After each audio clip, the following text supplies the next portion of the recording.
Good evening, everybody. And just like that moldy ring around your bathtub, we are back with another episode of the show. I am your co host, Harry. With me is your co host, Tyson. Let me talk to you. And we're kicking off. We're not kicking off. We're wrapping up Survivor Series, 3 hour pay per view. Felt like 3 eons. But we have some Raw, we have some SmackDown, and we have some uncensored 96 to go over. Main event, the uh I don't even know how to describe it, the Tower of Doom or something. Doomsday Cage. Yeah, that thing Yeah. that they hyped all night. Oh man, they hyped it. That's Every that's how time you someone got know. near it.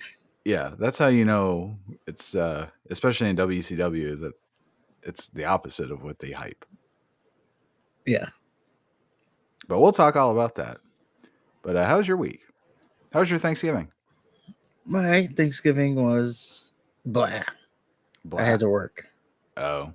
I'm one of those peasants with the day job thing, so I Yeah. had to work Thanksgiving. Well, we salute your service. Yes. It was slow. I got to watch my football. Got to watch the Cowboys win, of course. Good deal. Packers, they won. Now, are you of Uh, the mindset that people shouldn't support businesses that are open on holidays? no, Okay. I gotta tell you, I'm really inconvenienced when stores aren't open. Right? Yeah, I need those stores open. My last retail job, I just remember a whole lot of people bitching. Oh, if you people weren't shopping, we wouldn't have to be open, and then we could have a Thanksgiving. And then you have people, well, I won't come in tomorrow on support for you guys not working tomorrow. Like, yeah, that works. Like we're still. That's actually gonna make it worse because we're still gonna have to be here. Right. Speaking of retail jobs, so uh, I go to this store. So to let everybody in a little bit, I do DoorDash sometimes on the side, and I go to this store. There's this guy. He has the woman nails on. Like Matt the Riddle, no, not painted, like actual like the woman acrylic acrylic nails. nails Oh, okay. things. Is Yes. it like the Shaquanda nails? No, they Oh, were okay. they were pretty reasonably length. Where they like pointed? Yes. Okay. So, he's the cashier. Oh, okay. He's he is I get in line, there's someone behind me and then there's someone behind me, and he's as he's checking me out, he sees that there's a line forming, he's the only one up there, and he's like, "Oh yeah, just keep getting in line. All I wanted was a fucking break." And then he starts like kicking stuff, and then like he sweeps stuff off of the shelf behind the counter, like What? full on throwing a fit. Why is it the one with the nails always the cuntiest? Well, I said, I thought a man who's wearing acrylic nails would be well adjusted and wouldn't have some kind of mental thing going on here. But boy, was I wrong. Yeah, who would have thought? Yeah, I used to work with one of those, and man, he had the worst attitude. Just bitchy all the time. It's weird. yeah, Must be the glue. yeah. Must be that. It's just crazy that they would have mental issues. Why? It's very surprising to me. Well, what wasn't surprising to me was Monday Night Raw and how bad it was. But it was a go home show. And they started off by recapping the never ending saga between the Judgment Day and the good guys. The good guys being Cody, Seth Rollins, Jey Uso, and Sami Zayn. So then they cut to Drew McIntyre. He's in the ring. He says, I'm not Dominic Mysterio. I've earned the right to talk. And Drew says he's shocked at the reaction he's gotten since kicking Jey Uso in the face. He claims that he's been the same person and has never lied. And if you're a fan of Drew McIntyre, he doesn't have to explain himself. And if you turn on Drew McIntyre, then that's on you. You were never a fan in the first place, and he couldn't care less what you think. I gave Jay something he never gave me. I looked him right in the eye, but for dropping his ass. Then he says, Jay, you're probably looking for an apology, but you never gave me any apologies, so go fuck yourself. And then Drew bitches about losing to Roman.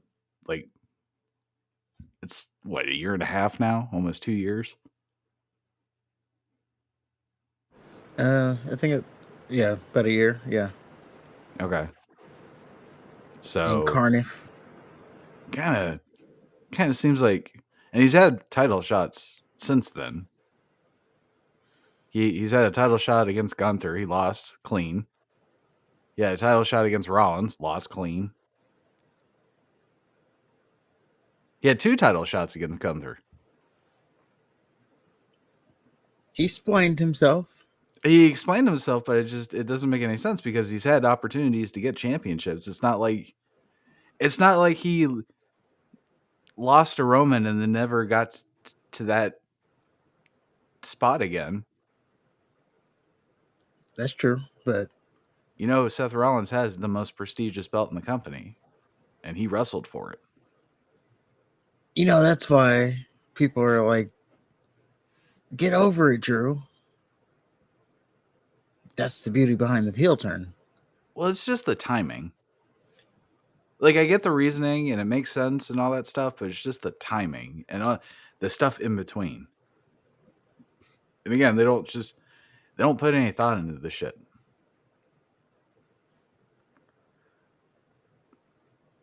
Well, I thought he justified it. Yeah, he did justify it. No one can tell him to move on. He's got to tell him to move on. But he's gotten what he's wanted, though. He's bitching about how my title opportunity was taken from by you, Jay, by you in Cardiff. But he wrestled with Gunther at WrestleMania for the Intercontinental title, and he wrestled Gunther at whatever fucking pay-per-view it was for the Intercontinental title. It was probably Clash at the Castle then. Yeah, with Sheamus. Yeah, no, with McIntyre. Remember? Well, he had the triple threat and then the one-on-one. Yeah. Wasn't it Clash at the Castle? Yes. Okay. So a year later, he wrestles Gunther for the and I know it's not the world heavy, but it's still a title. And the way Gunther's built it up, it's a prestigious title. And if he beats Gunther, it's not quite the level of beating Roman Reigns, but you're dethroning somebody. And then he wrestled Seth Rollins, who was the first heavyweight champion. And I know it's not anywhere near the level of Roman's belts, but it's still the top belt on Raw. So you're getting opportunities, bro. You're losing them on your side. You lost 3 times on your own. You want to keep bitching about this one time over a year ago? I don't know. Well, that's why people are saying, "Oh, this might be the most justified heel turn in WWE history." You know, because of what he explained. Oh, I still say it's Santos Escobar. That's more justified than McIntyre, I think. It's not even the it's the timing. It's the timing and the shit he's done since if he would have been in the mid card losing like Chad Gable or something or Sheamus, if he would have been on Sheamus's level. Right. Yep. But he hasn't been. He's been prominent. He has, yeah. So McIntyre brings up whether or not he's joining the Judgment Day, and he says he hasn't. So that's good, I guess. McIntyre says he's joining the Judgment Day at War Games because he wants Jey Uso in a cage. McIntyre warns Uso that it's on site from here on out. And then Jey Uso comes out. And I guess Yeet is his little woe. Because all the. Yep, that's his thing now. Yeah. He's yeeting. Which, Well, I would more put it as that's his yeah. Okay. I just know that the crowd was yeeting like little chickens or something. And I can see when Jay and Jimmy finally get together, Jimmy's got to do this thing where he can finally say yeet. Yeah. So Jay says McIntyre needs to let it go and catches yeet down. Yeah. He did. Yeah. Then Jay asks the crowd if they want to see a yeet down. Yeah.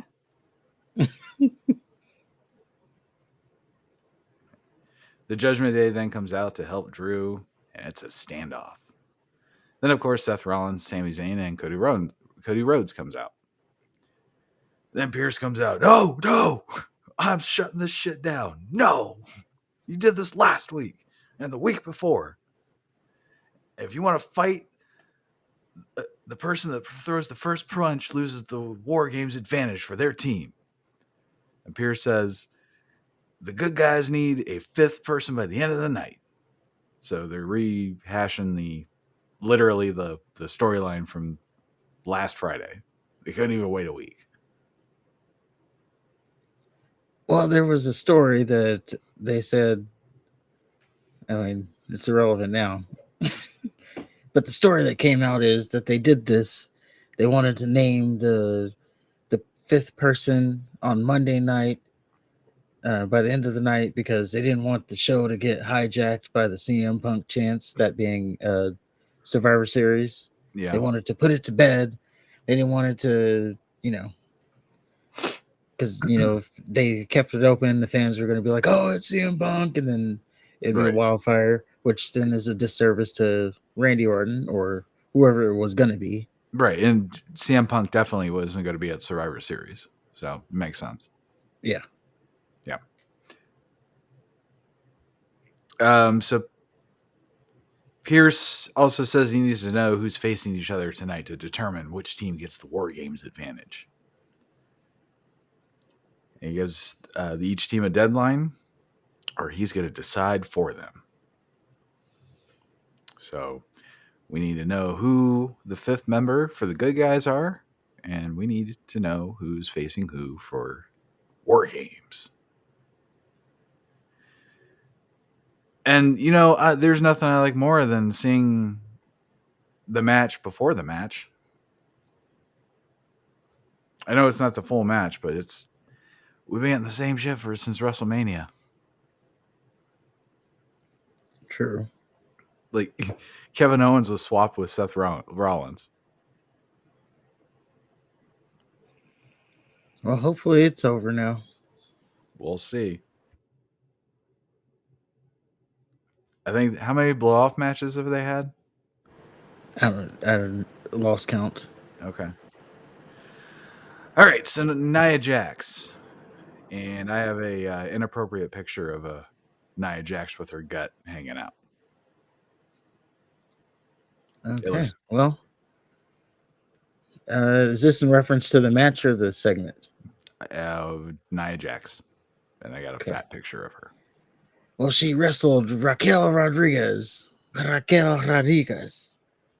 in the match of the immovable force versus the unstoppable object.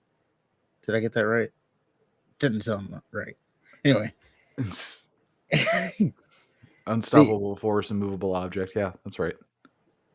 Yes. So that's what the match was. It actually wasn't even that bad, if I'm being honest. The crowd wasn't into it at all, really. And then towards the end, Raquel went to powerbomb Nia Jax. They did the spot where she's on the turnbuckle so that she didn't have to do the powerbomb thing. She tries to make it out of Doesn't the have to corner. actually show her strength. Well, come on. She's not getting Nia Jax up. Well, Ain't nobody getting Nia Jax up except but, for Ivy Nile. but Raquel Rodriguez is the smartest or the strongest chick in the WWE. No, she ain't that strong. I tell you, it's only Okay. Ivy Nile. Oh my, no. Yes. No. Oh, you want to rehash your little joke from last week? Okay, go ahead. No, not gonna do it. It was in the moment, and I didn't get Excuse it. me.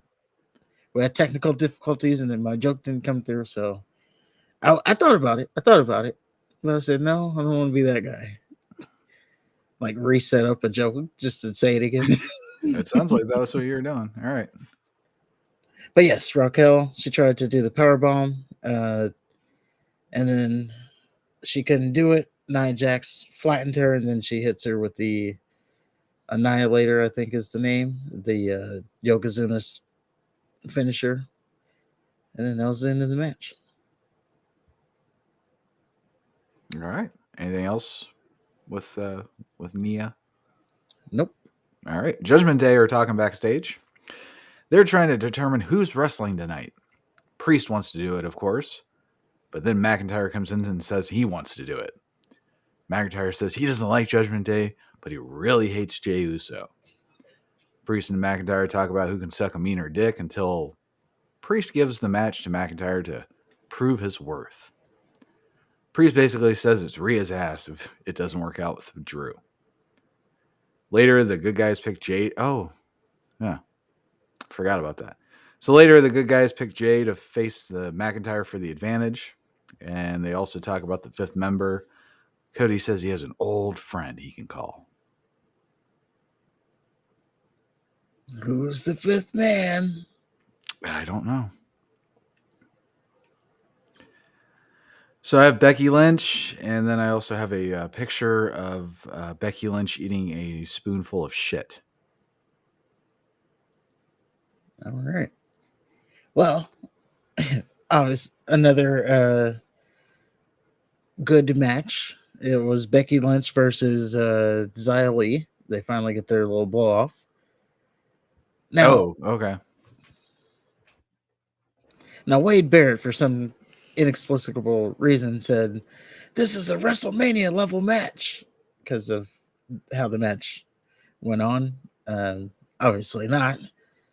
Xia Li, she hits her knockout blow to Becky Lynch, and Becky Lynch, well, she's supposed to fall out the ring, but it was about she got caught in the ropes, Of course and it was.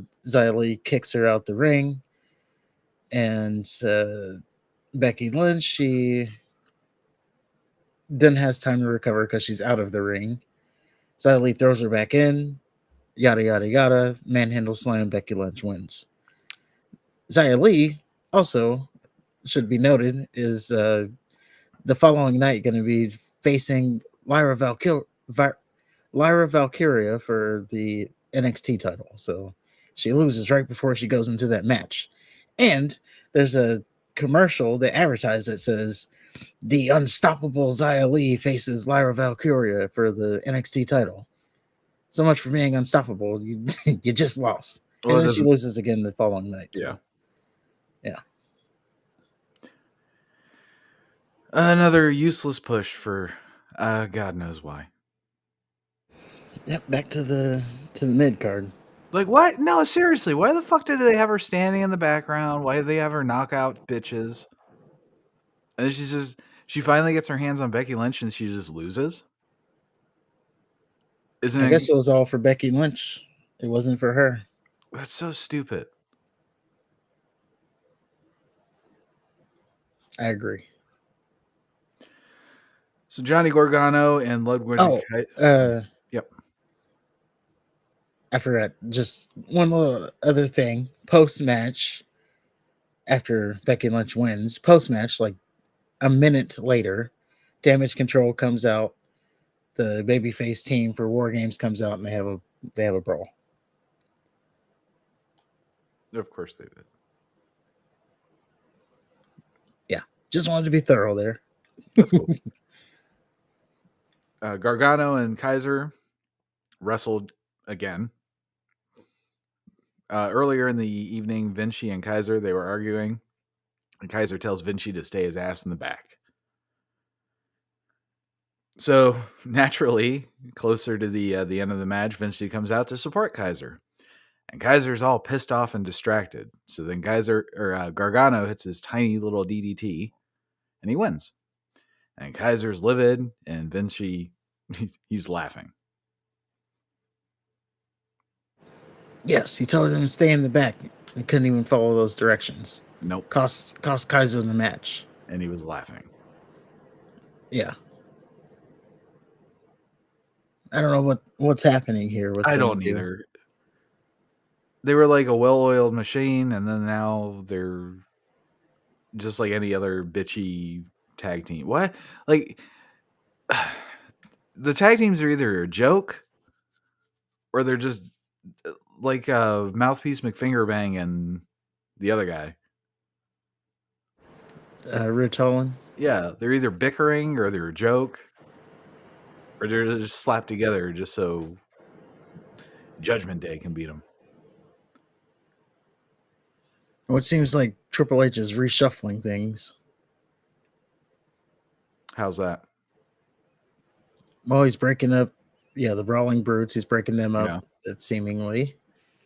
I don't know what this is what I'm saying. I don't know what he's doing with Kaiser and Vinci. Yeah, I don't know if they're like ultimately getting to Kaiser splitting off because Gunther is showing Vinci favor. I don't know if Vinci's the one that's going to be the outcast because he's playing Kaiser again. I mean, it's kind of intriguing, but at the same time, it's not. Or maybe Gunther's just trying to pull the best out of both of them. There's that. He's like, he's just being fair because he's trying to pull both of them up. Like, just all I want from you guys is to not mess up. Hold the honor of our team. That's all I want. And whoever does it, then, figure it out. I just appreciate that Gunther can't be bullshitted. Yeah. All right, so Adam Pearce, he sets up a number one contenders match. It's for the Women's Tag Championship, and I will skip it. Then I will skip the title match. Where the fuck's Unholy Union? They were not there. But basically, all the ladies were arguing in the back. So Chelsea Green, Piper Niven, they're arguing they're complaining to Adam Pearce that they have to share the locker room with non-title holders. And then you have the other women. That's kind of funny. I'll give it to him. Yeah. And you have the other women. They come in. They're asking for a title match. And then Pearce is like, I can't deal with this tonight. You know what? You all get a title match. Maxine Dupree and Ivy Nile, they're not even like in the discussion. They were trying to talk to Adam Pearce. And Pearce like, you know what? You're in it. He's like, you want a match? You're in it too. Ivy Niles, she's like, we weren't even trying to talk about. And then Maxine Dupree says, shoosh. So that's how they got in the match. So they weren't even in the match. And then they just, they got added. And then Maxine Dupree is like, shut up. Which was kind of funny. And then there goes to the match. So we have, like mentioned, Ivy Nile and Maxine Dupree. Whoa. Mm-hmm. First, we have Zoe Stark and Shayna Baszler in the Judgment Day Clubhouse. Oh. And the most important thing we need to take away from this segment is who the fuck takes the time to hang the little dartboards and purple lights and the signs and the t-shirts in the little Judgment Day locker room? Is it McTurk? So they all have their own little bag. Yeah. Like, okay, we gotta set. Let's design our room. They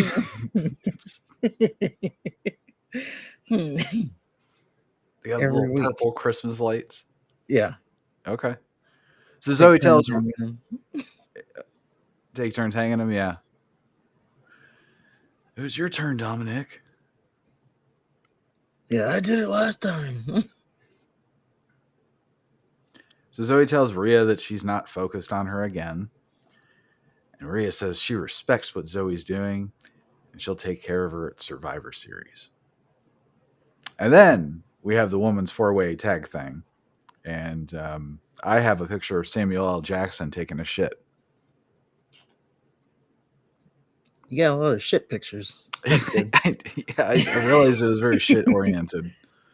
Apparently, that's my go-to. All right.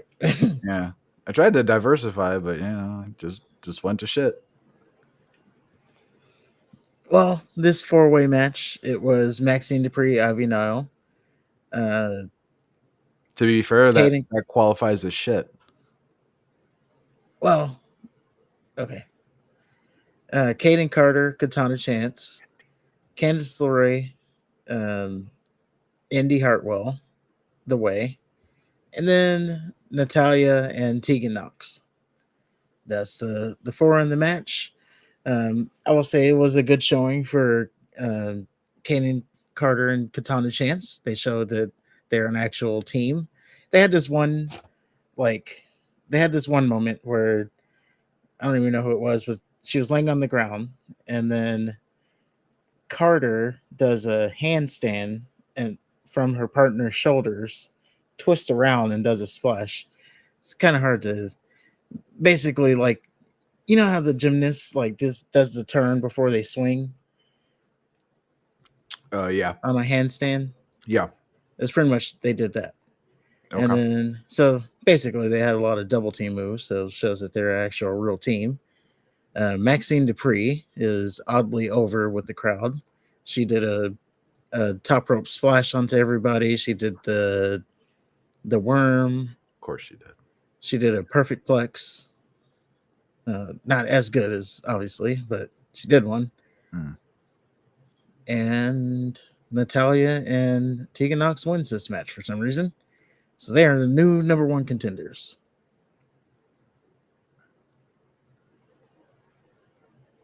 So then Gunther finally gives us something good to watch. Kaiser and Vinci, they're screaming at each other in the back. And then Gunther tells them to explain why they couldn't beat up a malnourished man. And Kaiser says that he told Vinci to stay in the back. And he would have whooped Gargano's tiny little ass if it wasn't for Vinci. And then Gunther tells Kaiser that he doesn't listen. And he thought Kaiser would uphold the prestige of Imperium. But aside from Gunther, what prestige? He's trying to make one. Okay. But he said uphold. Oh, he thinks there's prestige. Okay. Gunther if they praises keep losing, then there is no prestige, but they got to stop losing. Yeah, that's really all they do is lose. So Gunther praises Vinci, much to Kaiser's ire, of course. And he says he might rethink who he puts in charge. And he tells him to learn a thing or two while he takes care of The Miz. Anything to add? No. I'll add it when we get to the segment. All right. And I'll probably counter add what you say. Miz TV. Gunther starts shoving and bullying Miz. He basically says he doesn't respect Miz. And he's been bullied all his life, but he needs to be bullied harder. So then he starts shoving him. And then Miz has had enough. And he starts wailing on Gunther. So Gunther kicks Miz in the fucking face. And Gunther holds up the Miz. He puts the title against his face. He goes, "Look at this. This is the closest you'll ever get." That old shtick. And then Miz kicks Gunther in the dick. And then hits a skull-crushing finale. And by this time, I was really hoping that Gunther peels this fucker's skin off an inch at a time at Survivor Series. Your thoughts? I thought it was a great segment. Of course you did. All around. Okay. First of all, The Miz finally, well, not finally, but The Miz helped Gunther to get over. As I said, is what we're doing here, trying to get Gunther over. There was a part where everybody's chanting USA, USA. The Gunther, he shrugged it off, but he was getting over as a heel, so getting booed. the weirdos thing, uh, they tried to do the it was a weird like rally cry. Oh, do it for all us weirdos who got bullied in high school for liking wrestling. And I just want to point out, by the way, we were a part of the football team, so we were not being bullied for liking wrestling. Also, we were cowards and we never talked about liking wrestling or wore shorts or any of that stuff. So Well, there's there was that one incident where we got laughed at by the cops when we did the backyard wrestling shit, and I think that was the last time we ever did yeah, it. we weren't brave enough to to just go out there and add fuel to get made fun of. Yeah, our But football play was enough for that. yeah, but we were in the you know in the locker room. They knew, but the people looking outside of the locker room, they didn't know. They were like, "Oh yeah, these guys are on the football team. They're cool." Yeah. So that was enough. My But only yeah, thing. oh, No, go sorry. ahead. I was gonna say Michael Cole. He's like, "Oh, do it for all us weirdos," because Gunther, he's saying you're one of those weirdos that mimics the wrestlers. Because the Miz kept talking about how, and he made a good point on this too. He talked about how there's Bret Hart, Mr. Perfect, Macho Man. Oh yeah, all those guys. They're larger than life characters, which I believe is what's missing in today's wrestling. You need those larger than life characters. And that's what the Miz said. That these people are immortal because they're larger than life. Yeah, I agree with you. The reality shit, I think, kind of killed it. Because now you can't have like an Undertaker because everybody's like their real name or some variation of a real name. Yeah, they're getting away from it, which is why we need to go back to it. We need to go back to the characters. We need to go back to fake names. We need to go back to Booty Man as a name. No, no, no. We don't need that. But Or Loch Ness, who's billed at 700 pounds. We need stuff like that. yeah, or the giant.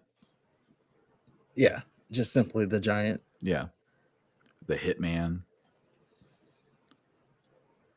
one man gang, that type of shit. The warrior. Yeah.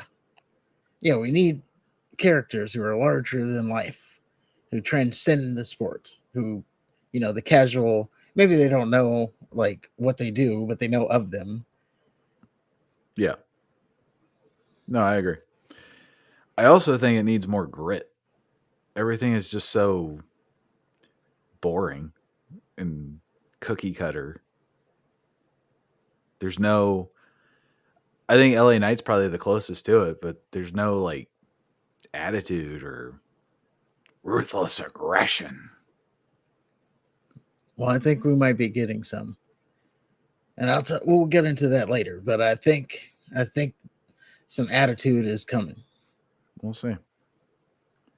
Like it already feels like it's a switch has been turned, which is good, or it could be bad. It could be a, a nuclear thing, nuclear like it was, you know. But it ain't happening. Oh, we'll get to it later. Okay. Well, my thing with the Miz is he's been a talk show host, and his feud with LA Knight, LA Knight pretty much handled him easily. So for Gunther to have any trouble with him when LA Knight breezed past him just kind of irritates me. Well, that's the thing. This this wasn't about the match. Yes, they were gonna match. This wasn't about the match. This was can Gunther I took it as can Gunther hang with the Miz on the mic, or is the Miz just gonna steamroll him? And we saw because they had that segment, pretty much 8 minutes of talking. Mm-hmm. Gunther proves that he can hang on the mic. Yeah, he's just better when it's like a tape segment. like he's a dictator. I Yeah, I think. mean, I thought he did pretty good here. No, I think he's good on the mic. It's just I think he's better when he does the tape. Personally, I think he does better when he's does the tape stuff. Well, But so but he got himself over, so that is good for him. he's been over. If you're talking about over as a heel, he's been over. Well, let's talk about with the crowd. Yeah, he's been I'm over. talking about him connecting with the crowd. So Yeah, when he does that thing where he stands on top of the or the announce desk, they boo the shit out of him. Anytime he tries to talk, they do the Dominic thing. That was one of his little promos. Yes, boo me all you want, but that won't change the fact that I am the greatest intercontinental champion of all time. that's true. Oh. So Shinsuke Nakamura had a match with Chad Gable. Shinsuke escapes an ankle lock and rolls Gable up for the win. And Cole said the ankle lock was made famous by Kurt Angle. No lies detected. Pardon? I said no lies detected. I detect a big lie. Who was doing the ankle lock before? Ken Shamrock. Ken It wasn't a fucking good. Shamrock. It wasn't a good ankle lock. Come on, it's Kurt Angle. No, Ken. I'm in the zone. Well, okay. It's because Kurt Angle was way more, of a bigger thing than Ken Shamrock was. Even though Ken Shamrock was great, I think he just came too early. Angle was a bigger superstar or a bigger wrestler than Shamrock by far, in multiple promotions, and he did use the ankle lock. So he was a bigger star using the ankle lock. I will give you that. However, Ken Shamrock did make the ankle lock famous.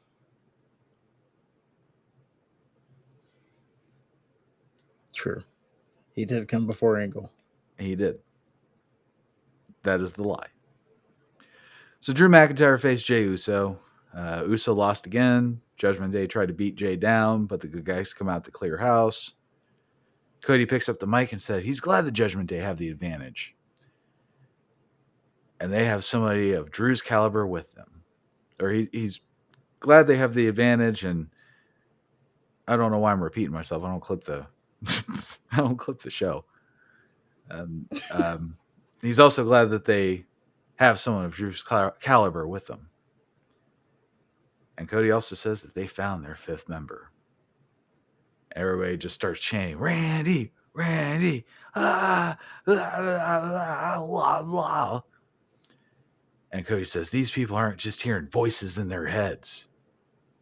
They're right. And that's how Raw ends.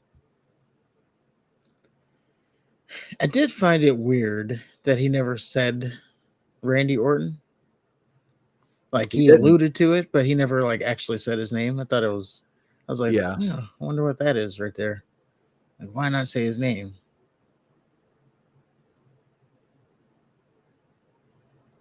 Yeah, it was very ambiguous, and of course, intentionally, I'm sure. Yeah, I'm not sure why the intention, but yes, that's what we did there. Because they had two people coming back.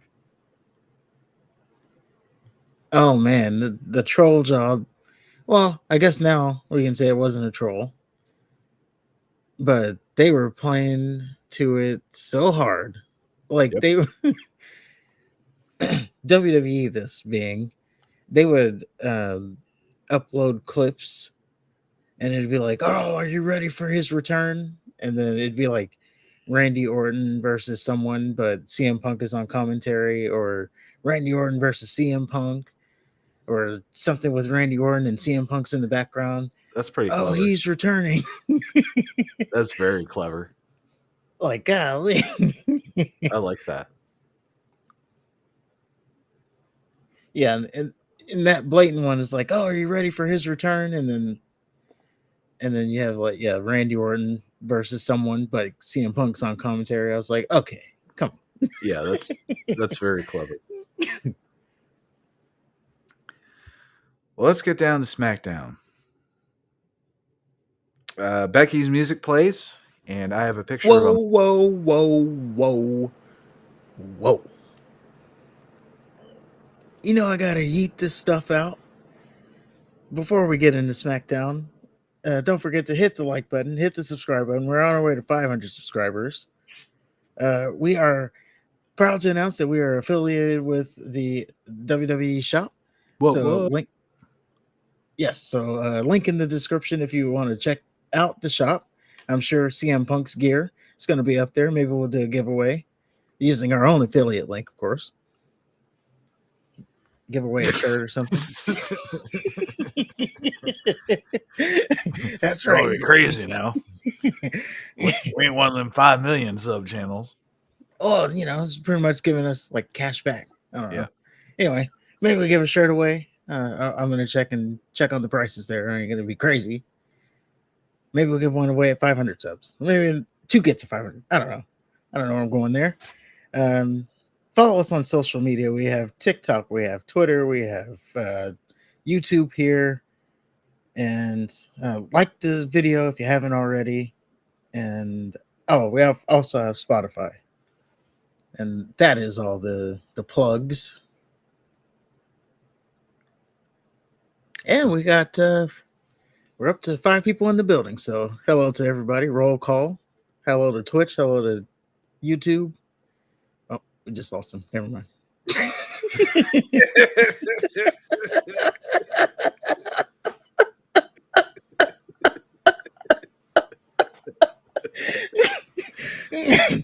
Well, that was good while it lasted. Well, this would be a good clip. Yeah, we'll cut that out. All of them, really? Yeah, it's okay. Yeah, Maybe they'll come whatever. back. Maybe they just like had a glitch or something, and then they'll come back.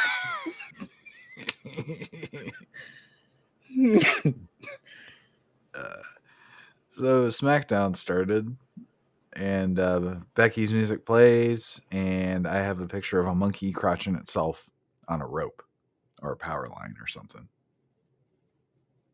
It's not shit though. It's not. There's really nothing here. It's Okay. just we're gonna win at War Games.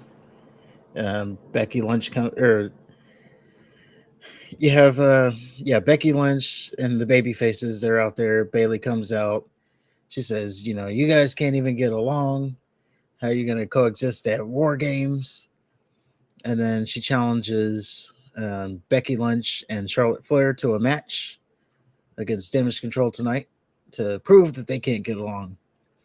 Now, you may be asking, hey, but shouldn't they do the one-on-one match to determine who's going to get the advantage? Well, WWE decided that they're going to do a vote of, I don't know, just show this Ruffles stuff. They're going to vote on who's getting the advantage. So that's why there's no advantage, and that's why we're getting just a random tag team match. All right. So we had the Judgment Day versus the Street Profits next. It was for the tag team championships. The Street Profits won, was a triple threat match or some multi-tag match. Yeah, they won the triple threat match last week. Yeah. Well, I didn't know if it was 3 teams or 4 teams. Oh. I kind of wish the Street Profits kept the Lashley booms before their entrance music plays. I thought that was kind of epic.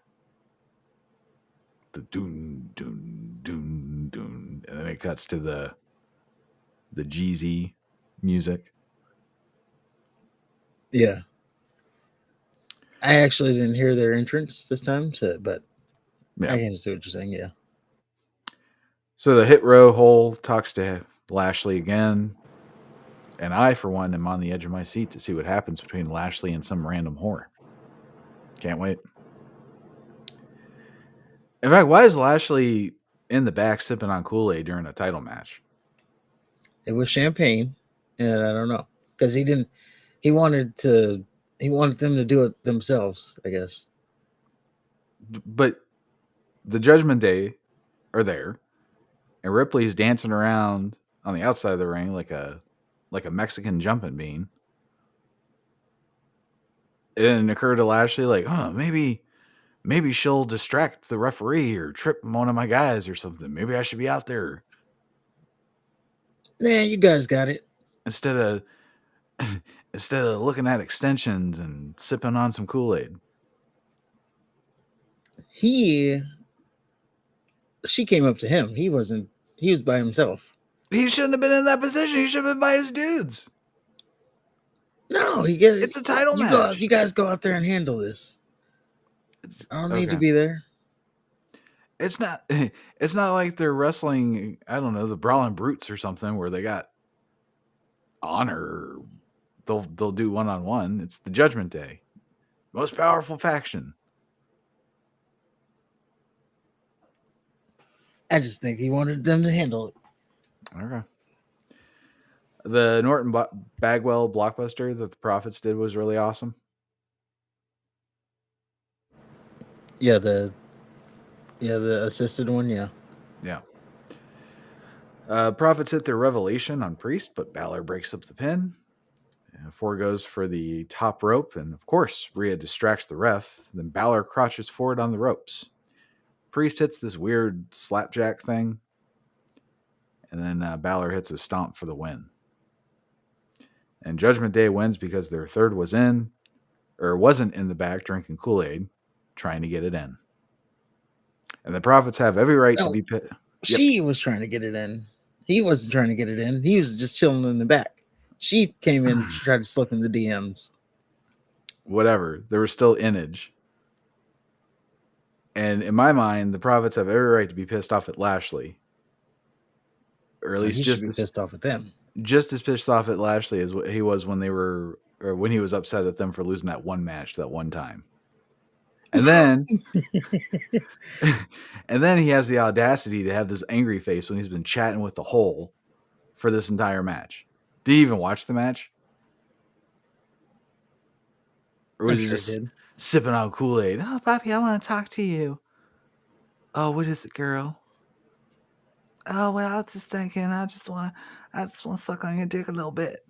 Oh, okay, girl. Just suck on it a little bit. I want to drink on my Kool-Aid. And then after she's done doing whatever holes do, he turns around and he just sees that they lost. And he has a little mean face. No, that's not how it works. He should have been out at ringside fucking having his team's back. If they're a team,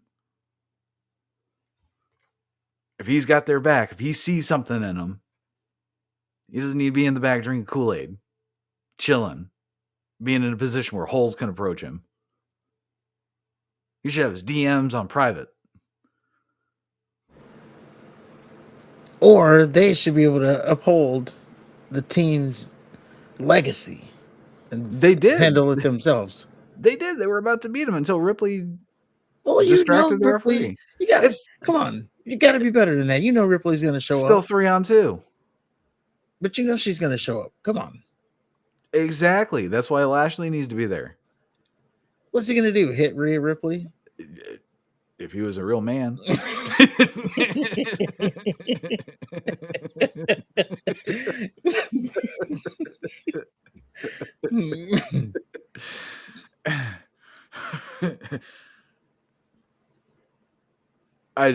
right. Moving on, we have the Waller effect. The guest is supposed to be Kevin Owens, but Theory comes out instead. He's wearing Kevin Owens' shirt in a way that the real Kevin Owens never will in his life. Then the real Kevin Owens comes out, and I skipped when Kevin Owens did his stupid break the fourth wall shit when they said LA Knight, and he goes, "You know what's supposed to happen now? You say his name 3 times. You know how this show's written." It was clever the first time I heard it, but every time he has the microphone, he does that shtick, and it's just Well, apparently that was also another reference to CM Punk. Him saying, "You know what happens if you keep saying someone's name?" No. That was another Punk. Well, he does that all the time, though. What, is he referencing CM Punk this whole time? No, but that was supposed to be one. Okay. I don't know, or that's what the online geeks thought. Oh, they're stupid. No, he does that all the time. He So the does. Knight, of course, comes out to talk shit. They set up a tag match no one asked for. And, like, in my mind, he was spiked in the throat last week by Solo Sikoa. Why the fuck does he want to even mess around with Waller in theory? Why is he even watching the Waller effect? This should be the last thing on his mind. It should be, but they weren't there, so Yeah, we find that out later. But still, I mean, don't come out. Just let the geeks have their moment. Who gives a shit? what is what a fall from grace for? Well, maybe it's just 1 week, but come on, LA Knight. He was just in the main events, and now he's like Yeah, fiddling with Grayson Waller, exactly. Austin Theory.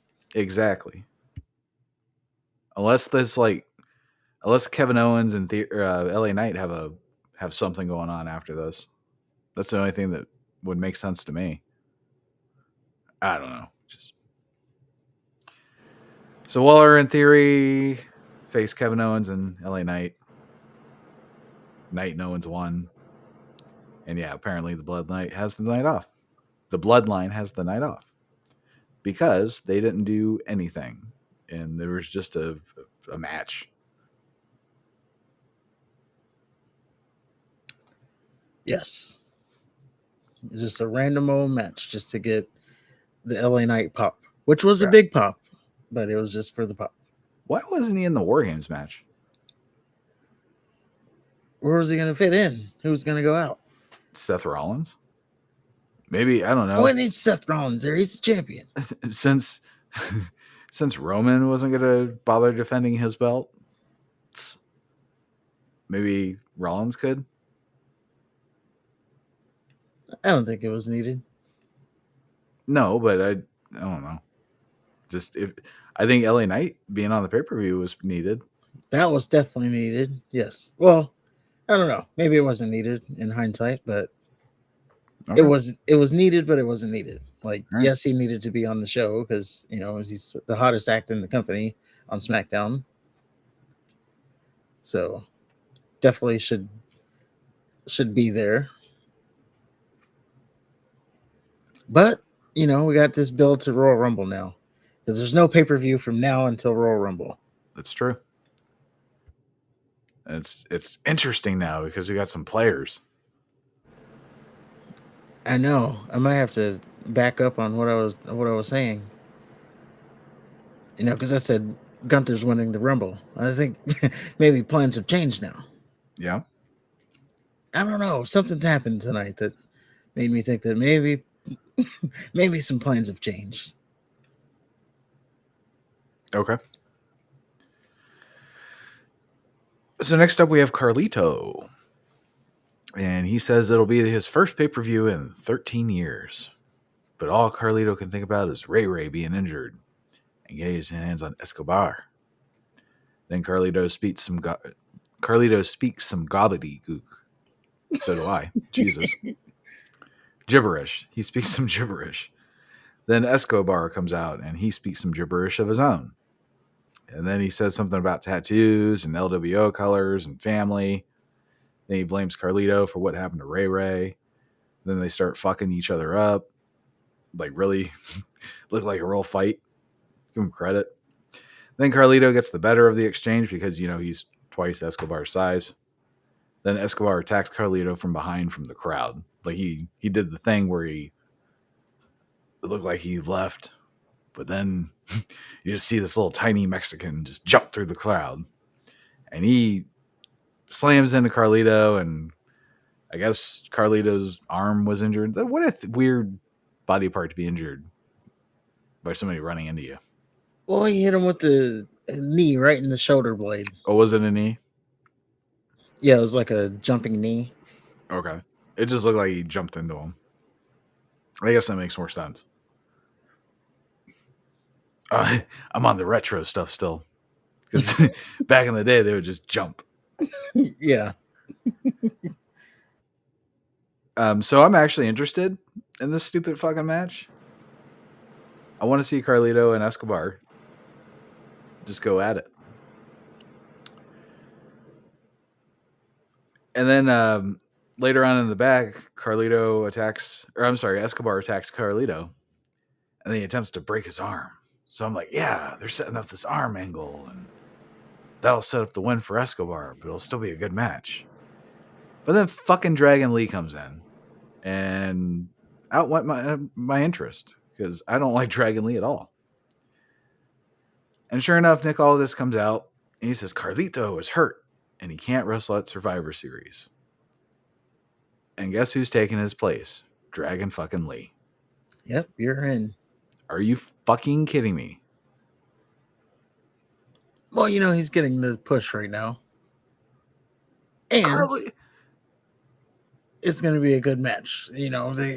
Dragon Lee, he can put on a good match with his Lucha Libre style. Now, obviously, I do want to point out, here we are in this backstage segment. Santos is attacking Carlito.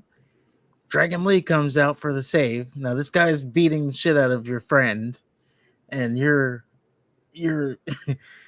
mind goes to, I'm gonna do a Hurricane Rana to get him. Like, who does that in this situation? Dragon fucking Lee. I always nitpick that kind of thing. Oh, this is a blood feud, but you're like over here doing arm drags and and Lucha Libre stuff. Like how Razor used to do the little Razor's Edge pose.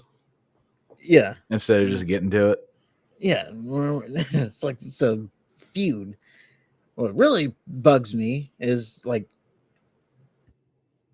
when it's a blood feud, someone's trying to get revenge and they're going for roll-ups. Yeah. Like that really gets me. It's like, why are you going for a roll-up? And then what if you win?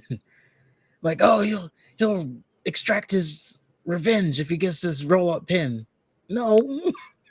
He came into your house and did all this shit, and now you're just gonna like roll him up and that's gonna be even.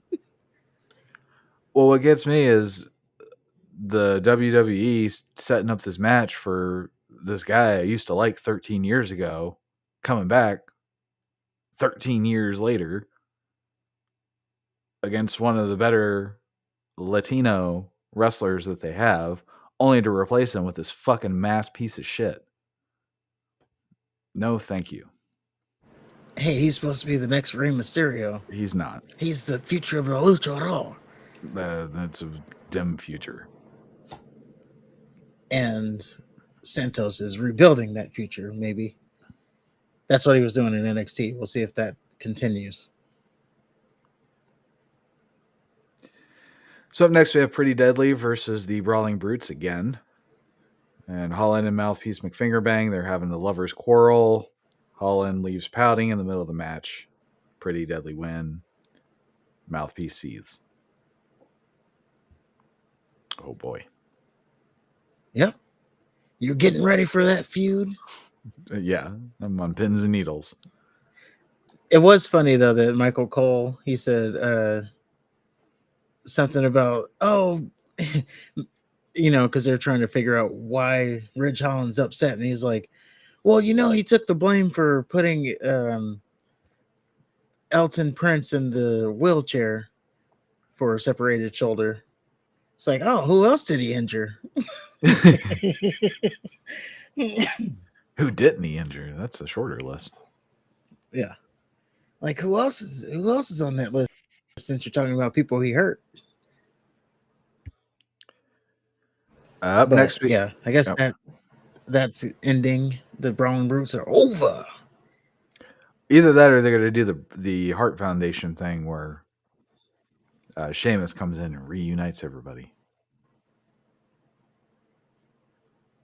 Yeah, it's possible, but I'd rather it be over. Yeah, let's get Butch back to Pete Dunne. Let's put him in the cruiserweight division that we're rebuilding, low key rebuilding, and then we're off to the races there.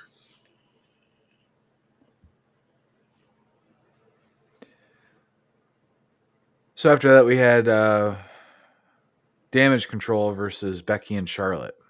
And I just have a picture of Viscera's man boobs.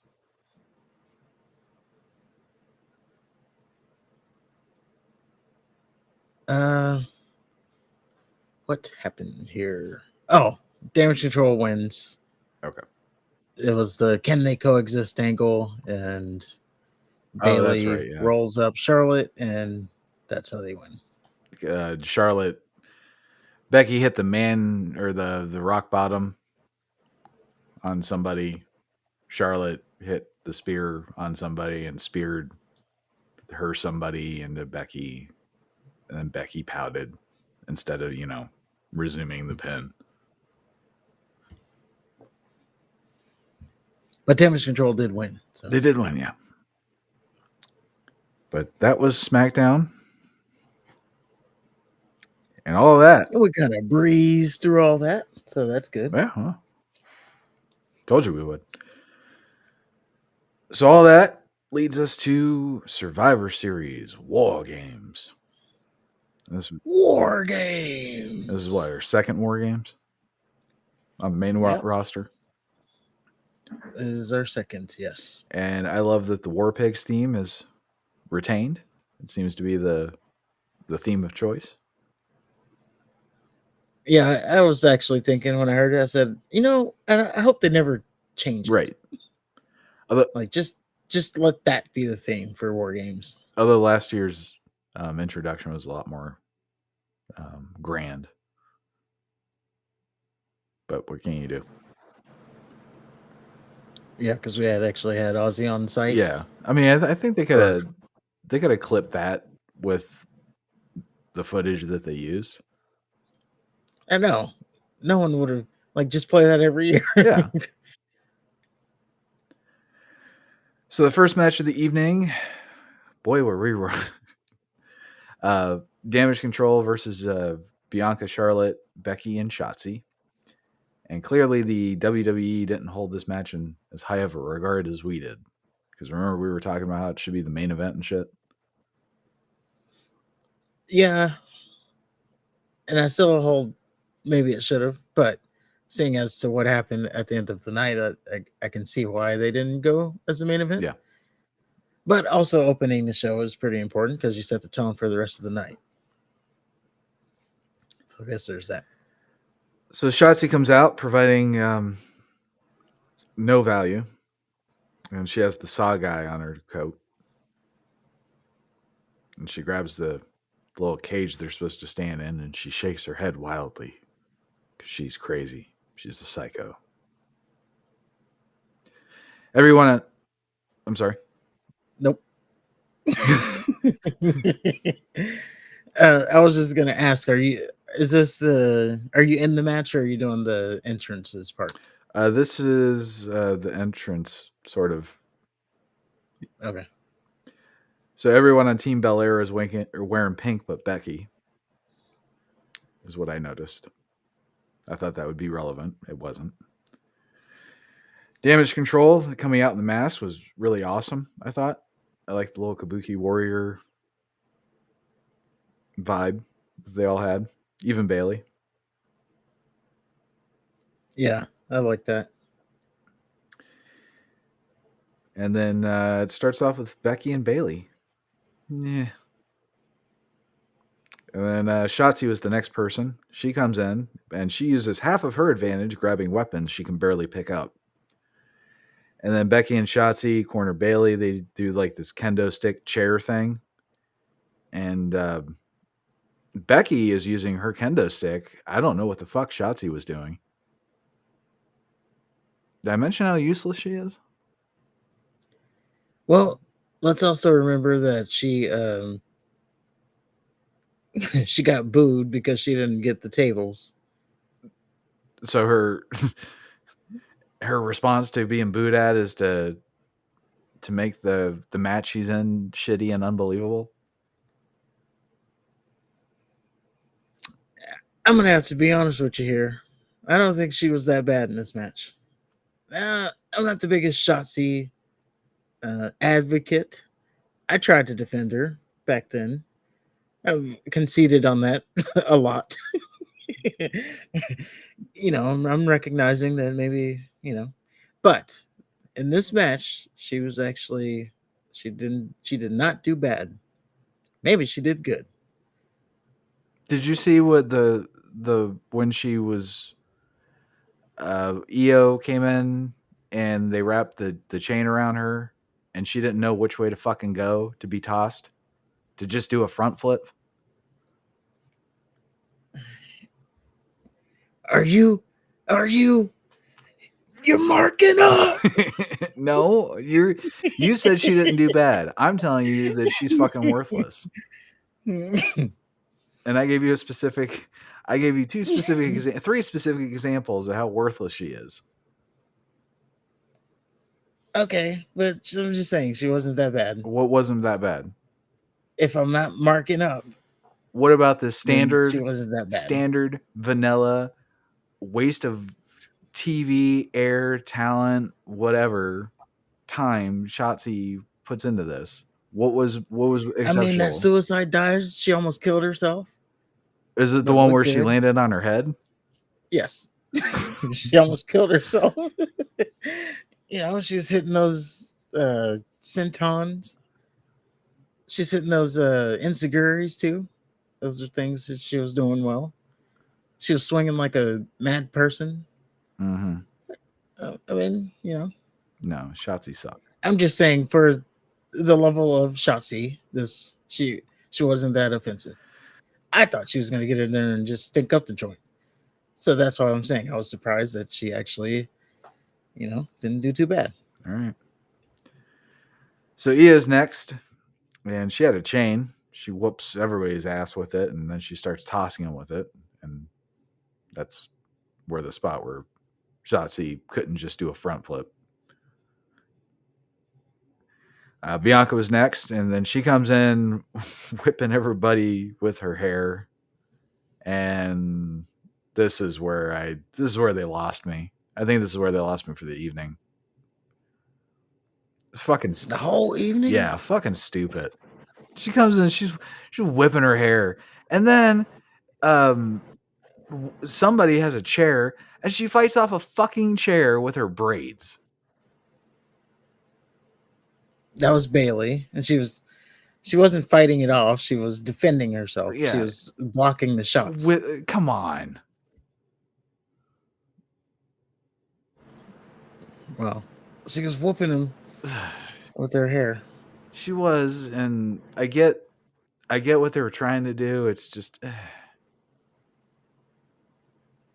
It's actually toned down to what it used to be in NXT. It sounded like a shotgun when she would hit people with her hair. it's just so dumb. It's especially with the chair. You know how hard that horse is? That horse hair? I know it ain't harder than steel. I don't know. I do. I don't. You get whipped. You ever been whipped before? It doesn't feel good. No, but it doesn't matter. If I take a whip and you have a lead pipe and I whip your lead pipe, that ain't going to do any damage to your lead pipe. In fact, your lead pipe would be able to absorb my whip, go through my strike, and then hit me, which is what should have fucking happened with that goddamn chair. The braids are attached to her head. All she had to do was follow through. Well, like I said, she was just defending herself. It was dumb. Sakari, she comes out skipping, and it was just like, what the fuck is going on here? And then she grabs this comically large trash can lid and takes out Becky with like the spin move. No, Shotzi with the spin move. And then she tosses the lid at Becky and then drop kicks her. So Becky's an idiot. Charlotte's next. She comes out and she's the only one that just gets into the ring. So good job, Charlotte. And then Charlie, Becky, they have an unnecessarily dumb fucing stare down because the ones that they had on SmackDown wasn't enough.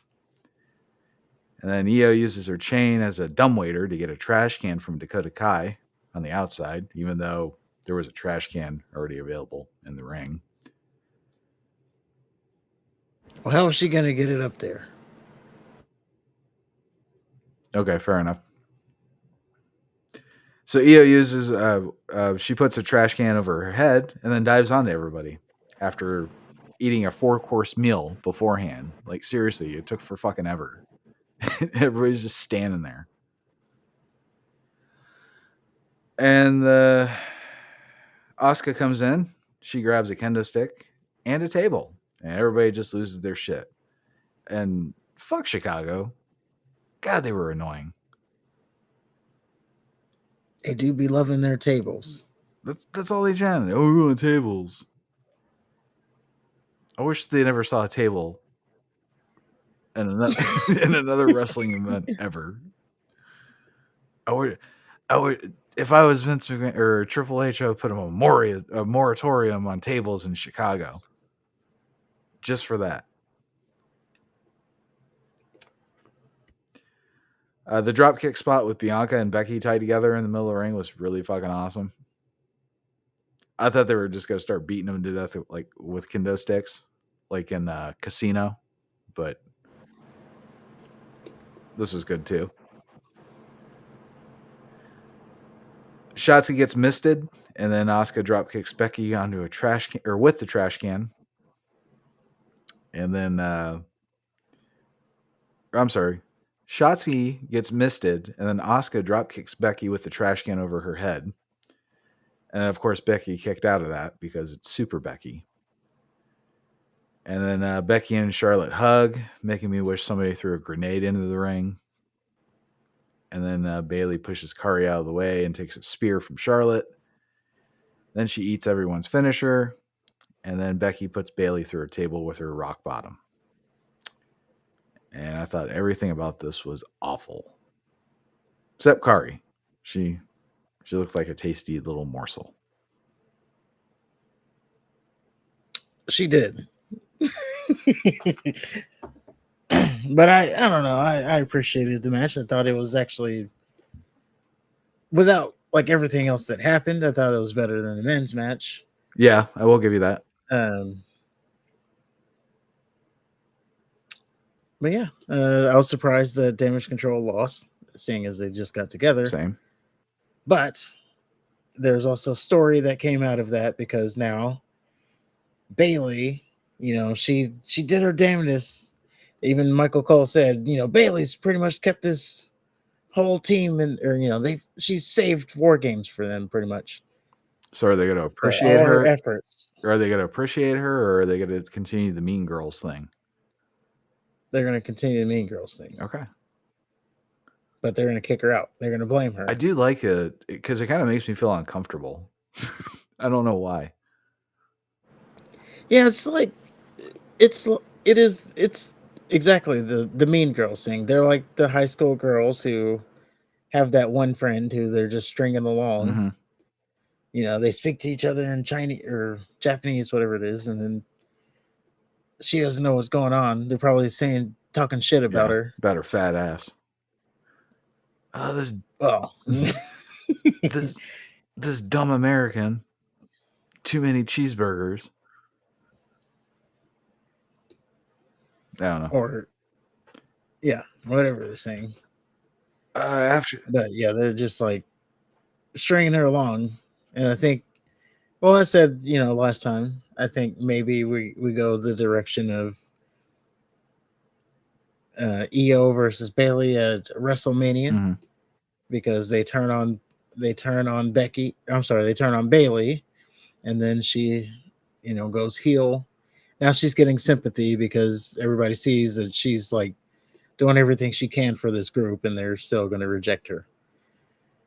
I think it's the fact that they all have the face paint on and they have those blank stares. Kyrie is just like soulless and tasty. Like everything, all her looks is just like, Kyrie, you tasty. Yeah. There you go. Oh, Kyrie.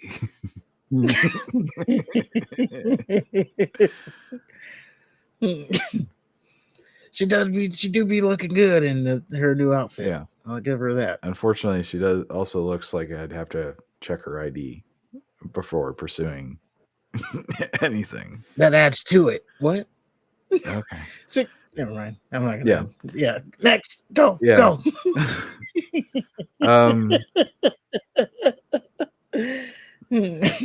I'm never buying Ruffles again for as long as I live. I wanted some Ruffles tonight. Mm-mm. Unfortunately, I didn't go to the store to get any. Yeah, I am never buying Ruffles again. I am a Lay's man until I see Tozawa dancing with a bag of Lays. So what you're referring to is the comedy segment Everything about that, of everything from start to finish. That was the drizzling shits. it's just a comedy segment. What do you It want? was needless and all. Why am I sitting through commercials when they're going to do a big fucking commercial in the middle of the show with their own people? Either give me that or give me the commercials. Don't give me both. And why are you giving me this big No, long those ass? are ads. Why are you giving me this big long ass fucking potato chip commercial? That those commercials are separate than the Peacock commercials. You got to get the Peacock commercials to pay the bills, and then the WWE has to get their commercials in. You know, you can pay for the pro membership for Peacock, and then you don't get those commercials, and then you just have to get the WWE commercials. I'm sure they get ad revenue somehow from that. Maybe I don't Well, know. of course, but they don't pick the ads. You know, I got ads to, yeah, they don't pick the ads. I don't know. These athletes are sitting in the back talking about Ruffles. And then our truth It's comes back. comedy. It wasn't funny though. And you got what was the cheddar cheese ones? You know, they had those there. I don't like spicy chips, so I wouldn't go with those little spicy ones. But they have Ruffles that are the flavor of onion rings. That's nice. Lay Lay's had chicken and waffles. Yeah, yeah, they're making chips that taste like other food. And I don't ever eat That's them. the era we're in. You know what my potato chips taste like? Potato, Potato fucking chips. If I want chicken and waffles or that other thing you just said, I'll go have those things. onion rings. Onion rings, yes. Actually, sorry, I even said it wrong. It's Funyuns. So They have Ruffles that taste like Funyuns. They have a potato chip that tastes like another potato chip. Yes, Okay. yes, they do. That's great. It's so stupid.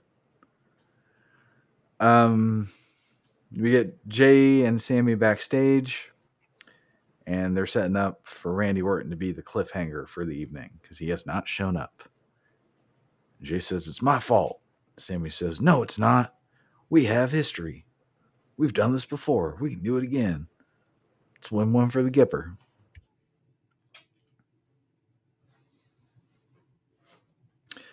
And then we have The Miz versus Gunther for the Intercontinental Heavyweight Championship. And I thought it was really odd that they do the special little championship introductions on Raw and SmackDown all the time, but not on this pay-per-view. I actually didn't notice that. I did, because Gunther needs it. Everything about him needs to be grand. They disrespect him. I need to write up my congressman. So the Miz, he rips the turnbuckle pad off to distract the ref so he can kick Gunther in the dick and hit a skull-crushing finale. Miz kicks out of the powerbomb, and he escaped the sleeper hold twice. Gunther survived being rammed into the exposed turnbuckle because he's a beast. And Gunther did a splash on Miz's back. He gets Miz in a Boston Crab. Miz almost gets to the ropes, and then Gunther did the thing where he drags Miz into the center of the ring. But then he turns his Boston Crab into the Walls of Jericho. And Miz went from being the gutsy babyface fighting from behind to just immediately tapping because that shit looked like it hurt. And I gotta tell you, man, this was kind of flat for me. I don't know what it was. It's probably seeing a grown ass woman fight off another grown ass woman with her hair. Oh, you're still recuperating from that? Probably. I don't know. This it just seemed flat. Well, it wasn't flat for I enjoyed the match. And we're talking about a Miz match, and I enjoyed it. There was selling. You know, there's different types of matches. This was one built off of selling and psychology, work rate, all the buzzwords that the I don't know if it was work rate, but you know, the Miz, he worked on Gunther's knee. Gunther's selling a knee injury. Um, he did the figure four on the post outside. So he's really working down the knee, which is a believable thing because obviously Gunther would just out wrestle the Miz. So the Miz, to stay in the match, he had to work on a body part.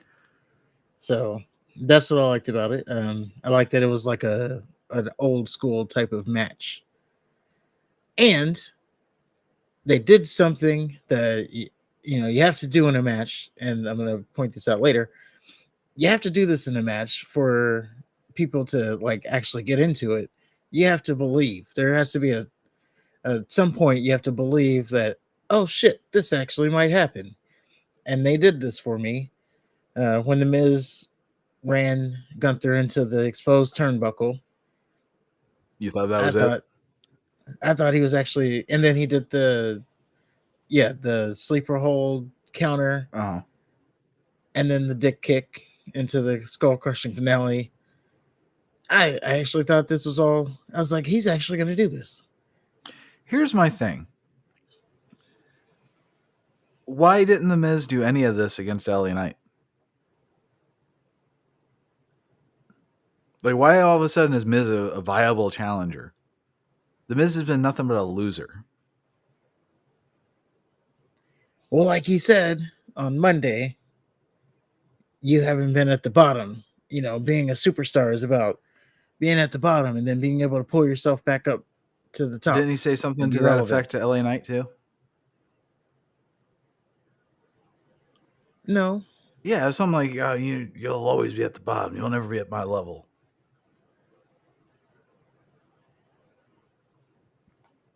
Yeah, that's true. But I think, yes. And LA Knight, I mean, he did the LA Knight thing. It was also something that was gonna. I mean, it did what it needed to do. The Miz, he pulled up LA Knight, mm-hmm. showed everybody, okay, this guy can hang with the main event. Gatekeeper Miz is always called it. Mm-hmm. But LA Knight didn't have nearly the trouble Gunther did.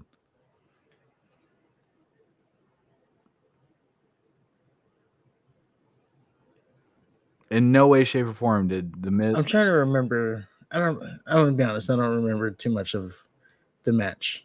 The LA Knight just whooped his ass. I mean, yeah, the Miz had some offense, but there was never like a time where I thought he was going to lose. I think they had one match where he won and he had to pull his tights or some shit. It's just, I don't know. It just does. It's not consistent to me. It'd be one thing if he was like this the whole time and he just so happened to lose matches, or he just so happened to be in the mid card or something like that, just circumstances or whatever, or he had a injury and he stayed a talk show host. Any of those things, Yeah. but he's just now randomly on Gunther's level because they decided that he should be.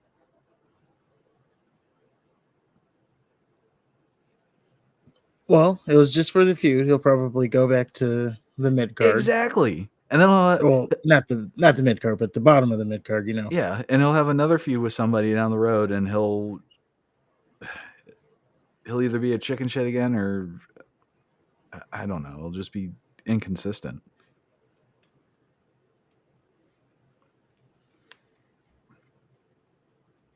I think, yeah, the opponent has killed it for me. That's true.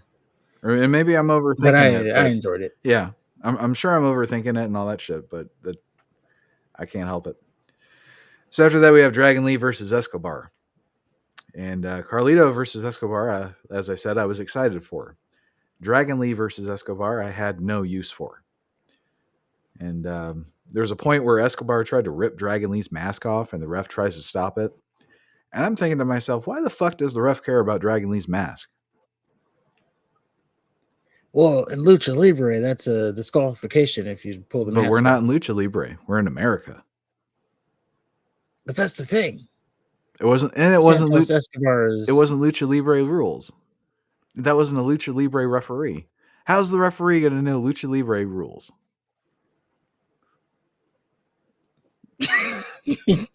Because it's tradition. And, you know, who really knew Lucha How is Libre Pete rules? Duncan from from North Dakota, this balding ass, I didn't know. I think it was the dude. Anyway, how's he gonna know Lucha Libre rules in WWE environment where they have everybody do the performance center and do their system? I don't know. But Santos knew the rules, and that's what made it even more of an insult that he knows, you know, Lucha Libre and the mask is such a big deal. You never touch the mask. But that does, And he tried to rip the mask off. that doesn't explain why the referee would give a shit. Why would he stop Santos from ripping off the mask? Why would the referee give a shit? Maybe the refs are trained on Lucha Libre. They just train. You don't know. In the event for the two Lucha Libre wrestlers that we have, this is how we The need to treat it. mini Lucha Libre. Who? Dragon Lee, 1, Santos, 2. the whole LWO. Yeah, come on. That's like a half. Maybe Axiom. I'm not sure there yet. That's another half. Okay, so 4. That's about it. All right. Oh, just real quick. There was a. Well, first of all, welcome to all the newcomers in the chat. We're going to get to CM Punk here in a moment. Anyway, so there was a report that Triple H is pissed off because people don't think that the WWE is a safe place for international talent. Oh, well, So, I mean, there's a reason for that. yeah, so apparently that pissed Triple H off. He says it is a safe place for international talent, Mexican wrestlers, Japanese wrestlers. You know, not a good look when you have Tozawa dancing around. Although that is he's a national treasure. And to be fair, he's really the only one. And now you got Santos ripping Lucha Libre's mask off. That's not a good selling point that it's a safe place. And then now you got this guy ripping mask off. Well, that was part of the storyline, though. I know, but you know, that's not a good look. That's a perfect look. That means it's that not. Yeah, it's supposed to be a safe space. And you got this guy ripping people's mask off. Yeah, he's ripping their mask off. That shows that the WWE knows the tradition because that they set up that spot to show the disrespect that Santos has for Dragon Lee.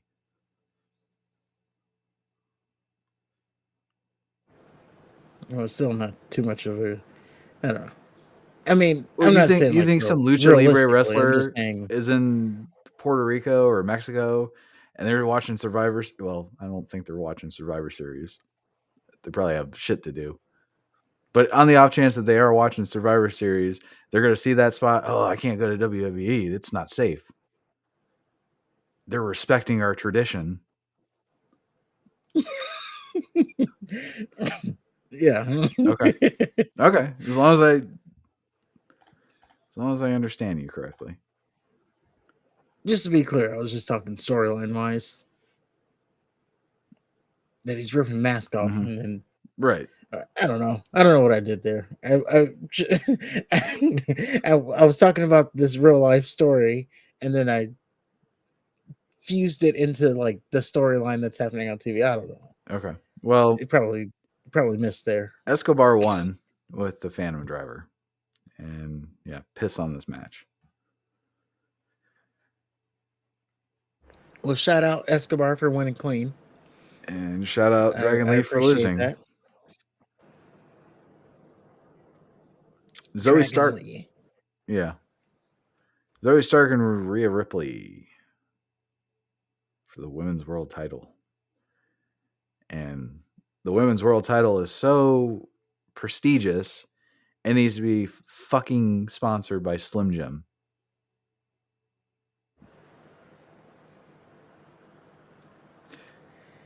Well, I'm gonna be honest with you here. Yeah. I was hungry, so when this match was happening, I was hungry. So No, really. yes, and not only that, I was tweeting the pretty much the whole night Mm-hmm. during the pay per view. Immediately after the Santos match, like immediately after, I tweeted, "Congratulations, Rhea Ripley, for retaining your title." And then I went and got my food. Fair enough. Well, I mean, you weren't wrong. So yeah, it was sponsored by Slim Jim, which you know how I feel about that. Stark was supposed to have like this war paint shit on her face, but it looked like someone smeared shit on her face.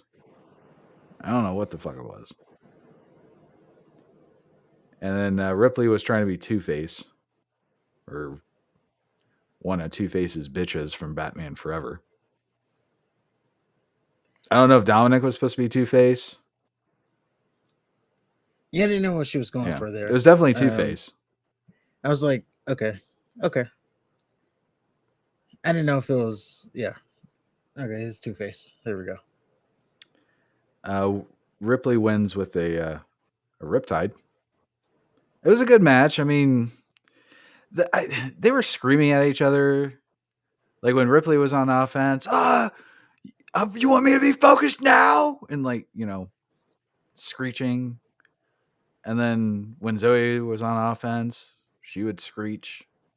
And then there was a part where Zoe's on her knees because she's getting her ass whooped, and she's like, "Is that the best you could do, Rhea? Hit me!"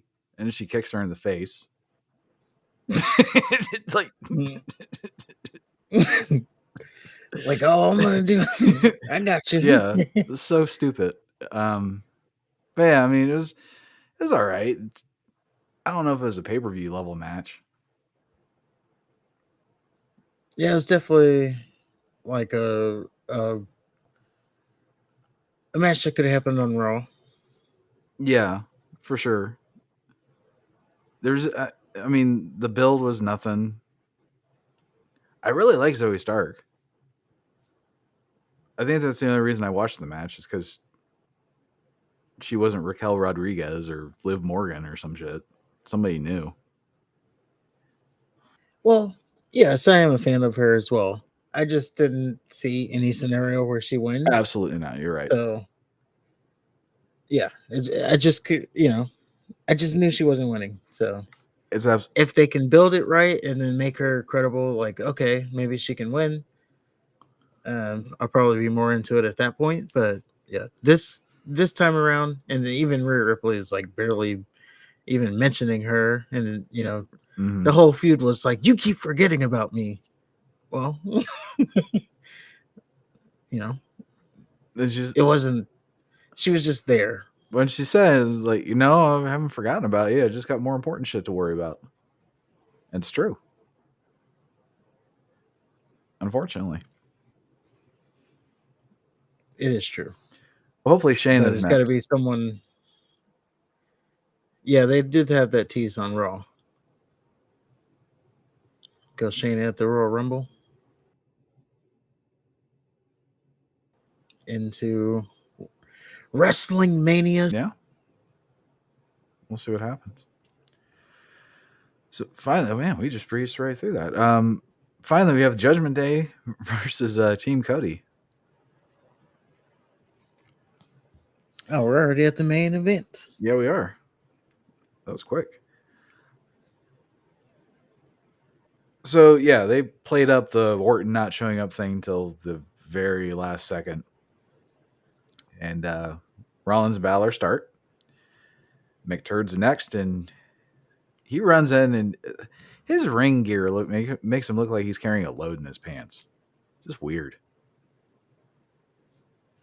It's McTurd. What's that? I said more shit talk. That's good. Yeah. Yeah. That's your theme for the night. Yeah. I'll try to broaden Go to other body broaden my parts. horizons. Yeah. Other body parts or functions or whatever. Yeah. Yeah. So yeah, McSurgery grabs a couple kendo sticks, and they use them. Jey Uso's next. It's the formula where the one team comes in, they get the advantage. The other team comes in, they get the advantage, and then everybody comes in, and the match finally starts. I will say I tip the cap for pre-spring attire. I don't know what it was supposed to be, but I thought it was really cool. There's a lot going on there. Yeah, there was. And Priest actually brought an Aspa with him, which I thought was kind of cool. He beat the shit out of Rollins and Jay. I don't even know what you said, but I was like, oh, ASP. Okay. It's a police baton. It's what they use. That's what I was gonna go with, but yeah, I was like, what did you just say? Yeah, it's what they use to corral junkies. Yes. And hippies. And homeless people. And homeless people. Yeah. And, the only those people. The rich white kids. Those dirty white. Okay. I got nothing. So he brought the Asp with him, and I thought that was really cool. I just like the idea of him bringing in this quasi-deadly weapon to this wrestling match and just wailing the shit out of everybody. And Cody was even like, what the fuck's going on? How do you even get that? What kind that of was a good moment. Yeah. Zayn was next. He immediately takes out McTurd and Balor.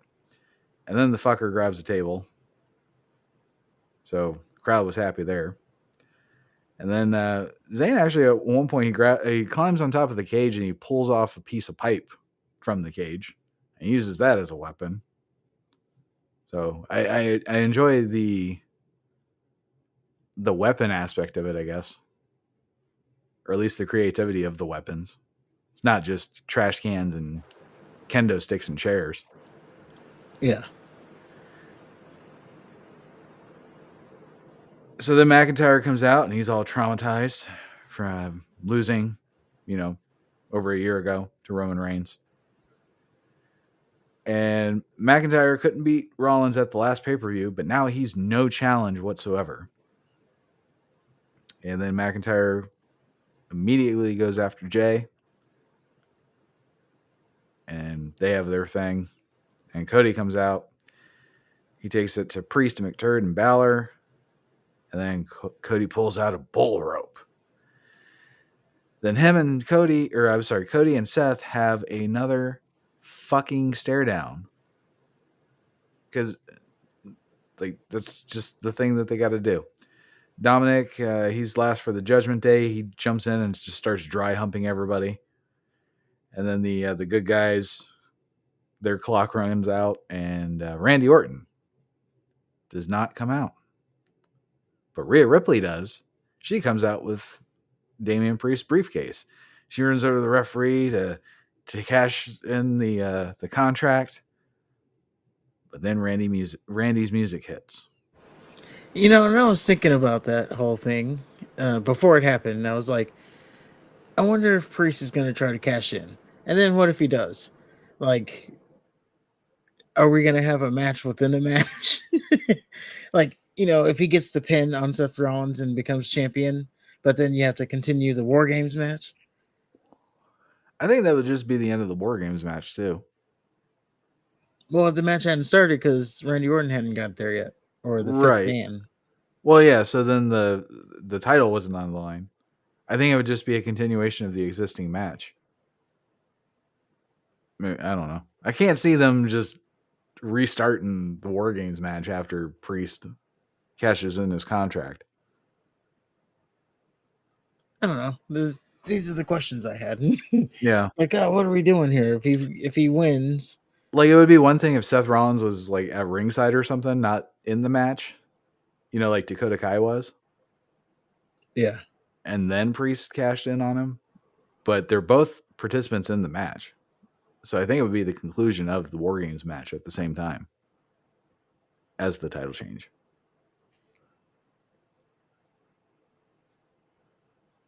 I don't know. But we didn't find out, so that's good. Yeah. Randy looks really good. He did. He was pretty jacked. He was. And it was kind of, he looked like a man amongst boys. I'll tell you that. Even Cody. Cody needs to work on them glamour muscles. Well, he had those traps working for him. Yeah. That's what was doing it. Those traps. Yeah. The trap, the shoulders, the pecs. The way he glistened. He was freshly baby old. Yeah. So Randy immediately takes out the small guys, and then he gets into it with McIntyre. Then Priest hits him from behind, and the Judgment Day, they all gang up on Randy Orton. Then the good guys, they remember they're in the match too. So then there's a big brawl. Randy gets into a stare down with Jay to satisfy the 2 stare down per War Games match quota we need to have. And then the good guys do their finisher to the bad guys. McTurd's the last one standing. He tries to bolt, climb out of the cage. By the way, if he climbed out of the cage, it would have forfeited the match for the Judgment Day. Although what they would have lost, I don't know. It's kind of like last year. Like what's the stakes if either team loses? There wasn't really any. Yeah. So Sammy and Rollins, they catch McTurd at the top of the cage, and they dump his ass off of it. And then Orton's waiting at the bottom, and he catches the motherfucker in a RKO. So McTurd's dead. Yep, won't be seeing him anymore. Yeah. And then Cody hits a crossroads on Priest for the win. And that is our War Games match, our final one. The men have won. The good guys have vanquished the Judgment Day. All is right in the WWE universe. And that is the end of our pay-per-view. Baby faces are holding their hand up. They're holding their hands up. That's it. But wait!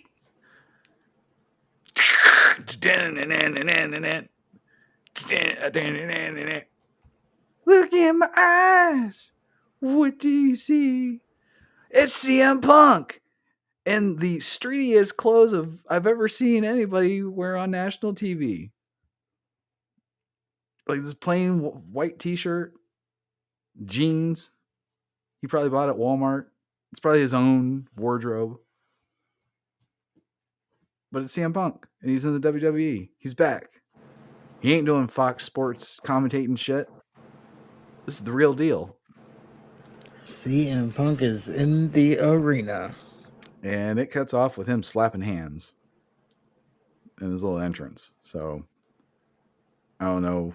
Did anything happen after the pay-per-view, do you know? Yes, there's some news that happened after the pay-per-view. Potential angles and such. So number one, apparently Drew McIntyre stormed off in a rage. Now, from what the videos are showing, Drew McIntyre, he did leave right after the match before the CM Punk thing. But yeah, that's part of the story is that he stormed off in a rage. And then number two, Seth Rollins. Seth Rollins had to be held back by security. He had to be held back by Corey Graves and Michael Cole. Cody Rhodes was there, all holding him back. And the whole time he's flipping off CM Punk, he's yelling, "Fuck you." So So apparently he's there's, welcoming back with open arms. Is that what you're saying? yes, Okay. apparently there's some people who aren't on board with the CM Punk return. Allegedly. Um, yes, this is clear. Well, I don't know. Maybe it's not. But I think this is, I'm going to say this is probably all a work because this is not AEW. This is not just, the inmates running the asylum here. This is big time. This is like, the corporation. You're not, you're not getting out of line over here. So this is all a work. And I think we're working ourselves into a main event between CM Punk and Seth Rollins at WrestleMania. Okay. That would How be we get something. there, I don't know. Oh, and apparently Punk is going to be there, going to be on Raw Monday. Good. Live mic in his hand. Uh-oh. He's probably shitting all on AEW. Oh, I can't wait. And this is the contrast. Like CM Punk debuted, and it's automatically like big news. Right. Think of all the people the big names that have been debuted in AEW, and it's not even close to this. And CM Punk has been in the headlines. We should be tired of seeing his name. Well, I mean, he did debut in AEW, and it was big news. It was. You're absolutely right. So I think it was because it's him.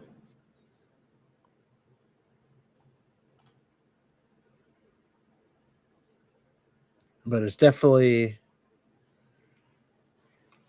going to be interesting. Who's his? Well, obviously, Seth Rollins is his main event feud or his WrestleMania feud. But who's his first feud? Was Shinsuke Nakamura talking to CM Punk this whole time, and now we're about to run Nakamura versus Punk? Because on Monday he said you're close. Actually, he said that he didn't say that on the show. He said that on Instagram. You're close, and I'm ready. And now CM Punk is here. So was he talking to CM Punk the whole time? What All if the teases and stuff, and he hit the go to sleep that one week. What if the whole Imperium thing is just to get Kaiser out so CM Punk can take his place as Gunther's number 2?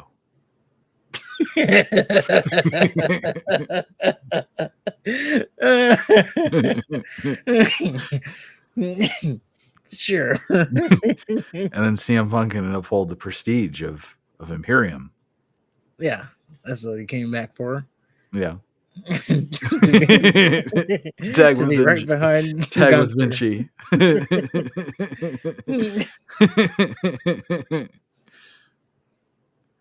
I don't know, but I'm interested. I'd like to see Cody and CM Punk.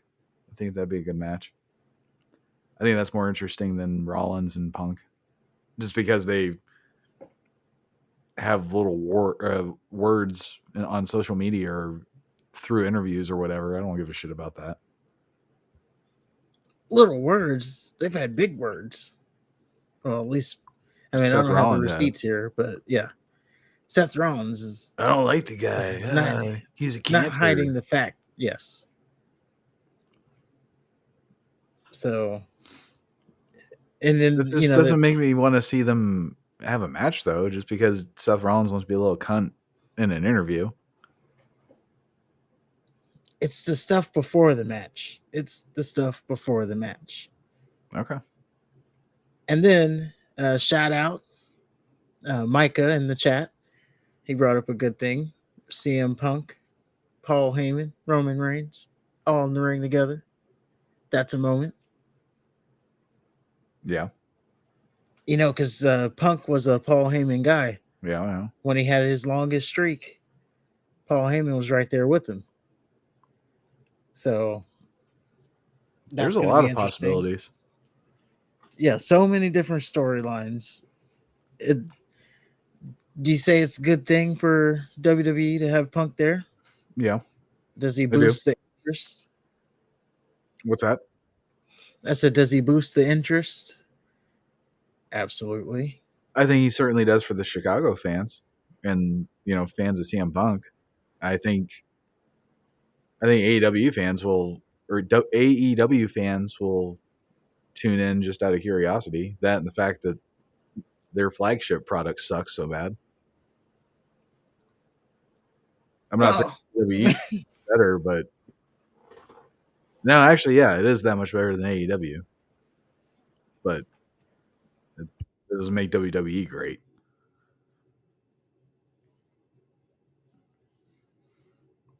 well, I think CM Punk coming back, it's already, it feels like I don't know, there's a new feel already to the WWE. It's like, I don't know. I wouldn't say we're going into like the ruthless aggression era or, you know, definitely not going back to like the attitude era, but it seems like there's more attitude already with, Seth Rollins doing his thing, Yeah, Drew McIntyre storming out. Like, there's, holding his eye. yeah, there's just like more attitude already. And it's just gonna be a good thing. It's gonna add a new feel. Apparently, they're gonna be adding. I'm sorry, they're changing the theme song to Raw, so it's not gonna be greatness, greatness, everybody's greatness, or whatever the hell that song. Well, that's good. I hate that song. Reach down into greatness. Although they'll probably change it to like a Taylor Swift song that I'll hate just as much. They need to go to some like rock, hard rock. They need to go back to the beautiful people.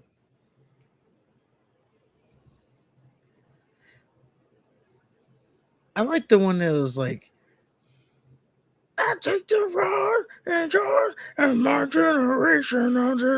That one. I like that one. That was all right. I like the Kid Rock one.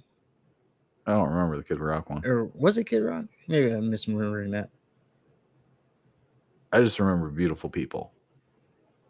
Wasn't that SmackDown though? No, that was Raw. It was Raw. I'm pretty sure it was. I thought it was SmackDown. Anyway, I'm sure you're I'm sure you're on your way to looking that up. I don't know what you're talking about.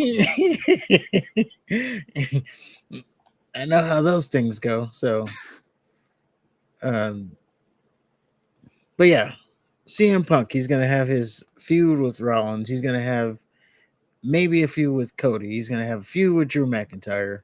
On March 10th, 1997, Monday Night Raw became Raw's War. With that change came the first time WWF used Marilyn Manson's The Beautiful People for its opening music. Okay, just seems out of place for a Raw. I'm gonna get SmackDown. Why is that? I don't know.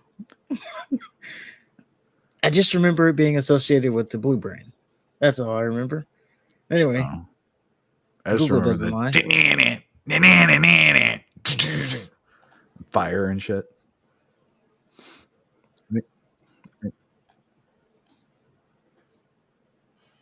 They had like that warehouse. It's good shit.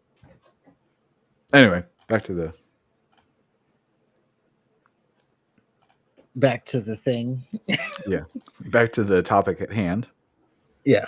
Now you got people who think CM Punk is a hypocrite coming back after all he said.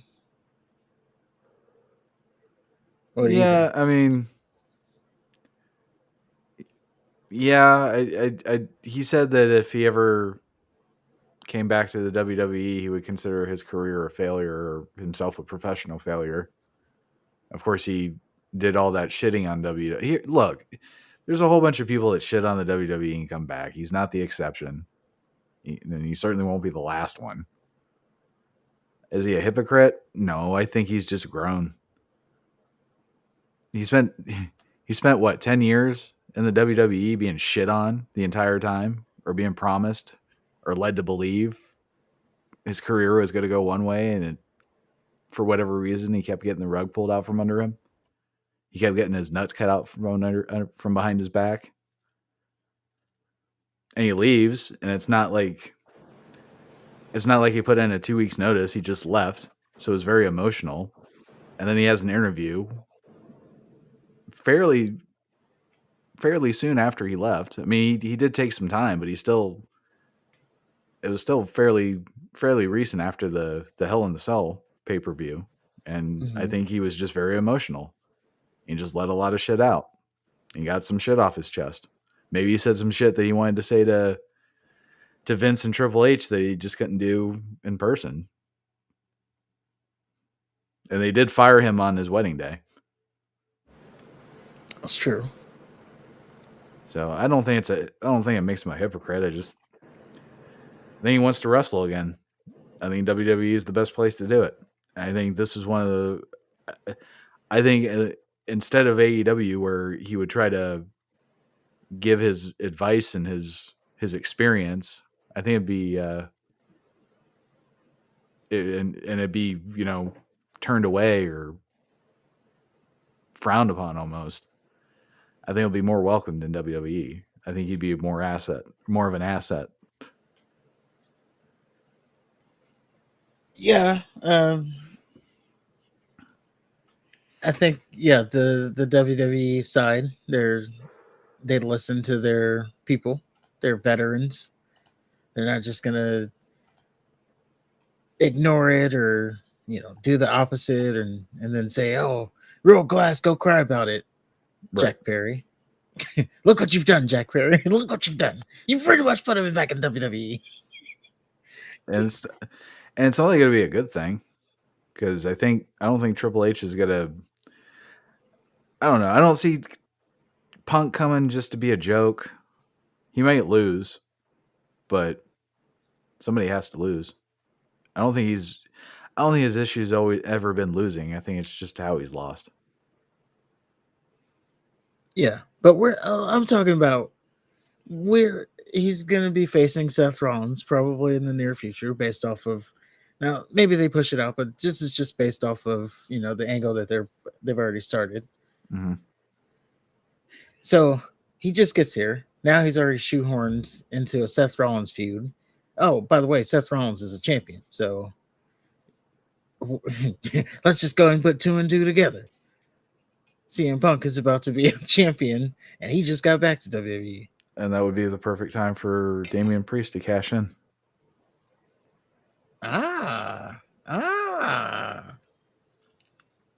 CM Punk loses it to Damian Priest? Or he doesn't even win it at all. He's about to win it. Like he hits his go to sleep or something. And then Damian Priest comes out. And then Balor does something. Or Balor and Dominic do something to Punk. And Priest pins Rollins and he gets the belt. Well, CM Punk even going to be a face? Maybe he's going to be a heel. There's that possibility too. Actually, he probably works better as a heel. He's definitely a better heel. But he's good in general. I think Randy Orton also works better as a heel. True. So I don't know if they're both going to be heel. Yeah, I didn't like Randy doing the John Cena thing where he got his face all close to the camera and started mugging. Oh, well, that's just guy happy being back after. I get it. Years. It's just, I don't know. He's the Viper. You just got to expect it. I don't see no Vipers winking and smiling. Well, bunch of, yeah, I don't know. There's one of them, or maybe they just both be face, and then But then who's going to combat them if they're both face? Like we need one of them to be a heel. Drew McIntyre. He can't fight both of them. Yeah, you can take them all on. He's the Scottish psychopath. And yeah, remember he stormed out too. So, but again, that there's varying reports on that, or I don't even know if they're reports saying that he left before CM Punk even came out. But then there's also people saying he left the whole arena. So maybe now, based off of the news here, and we're gonna get more of this next week. We'll probably have a lot more information about all this. But right now, they're saying that no one, the talent had found out like right before they went out, so they didn't really know Punk was going to be there. They just like it was a last minute thing for everybody. Well done then. Yeah. But yeah, it's gonna be some interesting time. Like definitely gonna be there Monday. Is it should we play taps for one of the greatest wrestling careers ever that ended this evening? Yes, big news. Go ahead. I'll let you do it.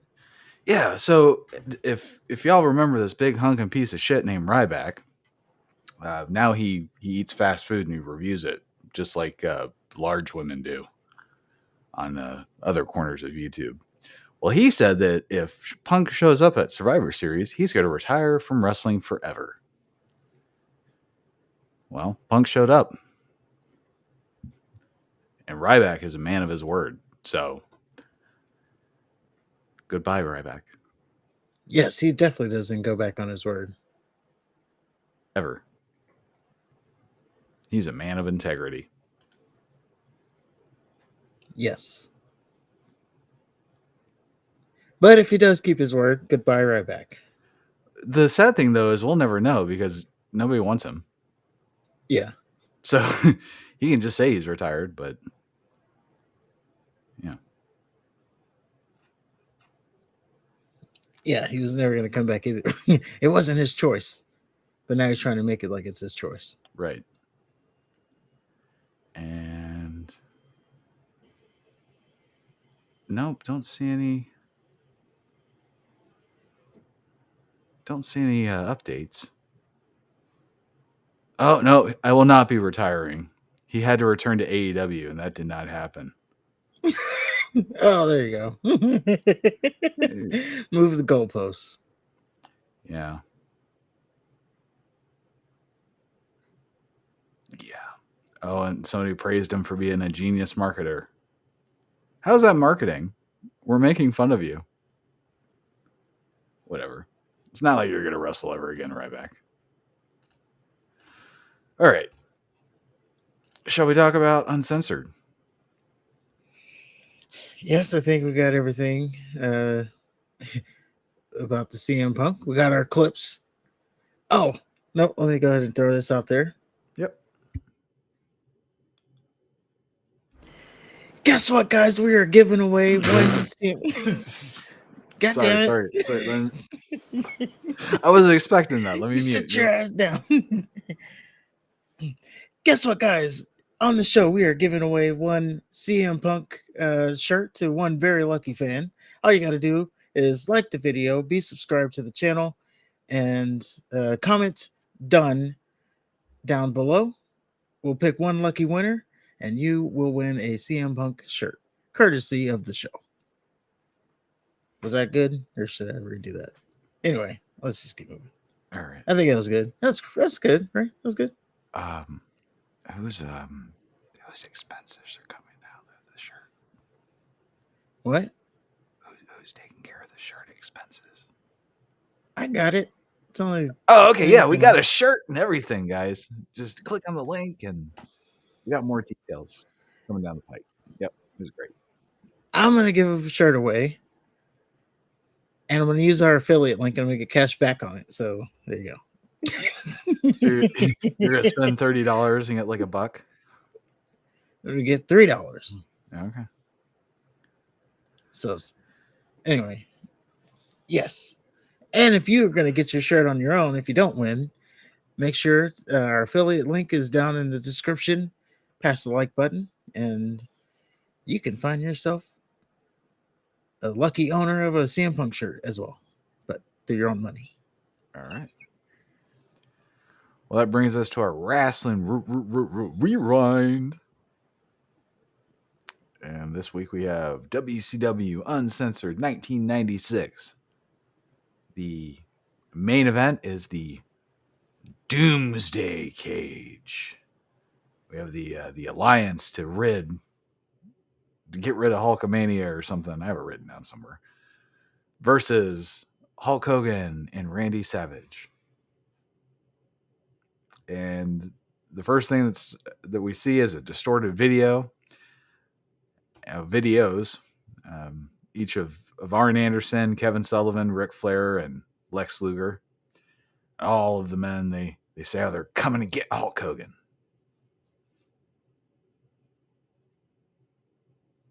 And I think Zeus was, or I'm sorry, the Gangster was there too. Did you get Maybe. him? The Gangster?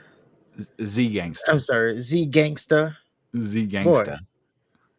I messed that up too. Anyway, Yeah. but don't forget about him. Yeah.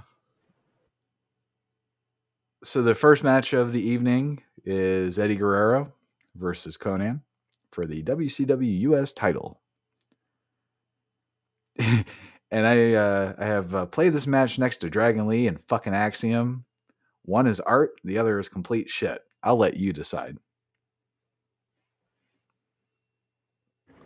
Okay. Dusty called Eddie Guerrero his homie, and repeatedly, and it was very weird. Oh, that's my homie. Well, what about Heenan kept referencing Eddie Guerrero and eating tacos and all other kind of Mexican food. What? I think he called him the Taco Man at one point. Well, tacos are a delicious treat. What are you saying? I don't know. He was on it heavy. You don't think in this wide world that Mexicans would eat Mexican food? But calling him the Taco Man? Maybe he is a taco man. Maybe he moonlights as a taco guy. I think he's got a wrestling career. Maybe It can work out Mommy and for him. Daddy Guerrero have a taqueria.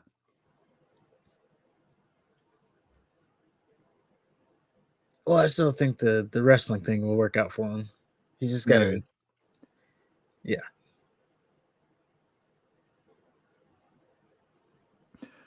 Tony lost his shit when Eddie landed on his feet after a monkey flip from Conan. He really lost his shit. Like, that was the most spectacular thing he's ever seen in his life.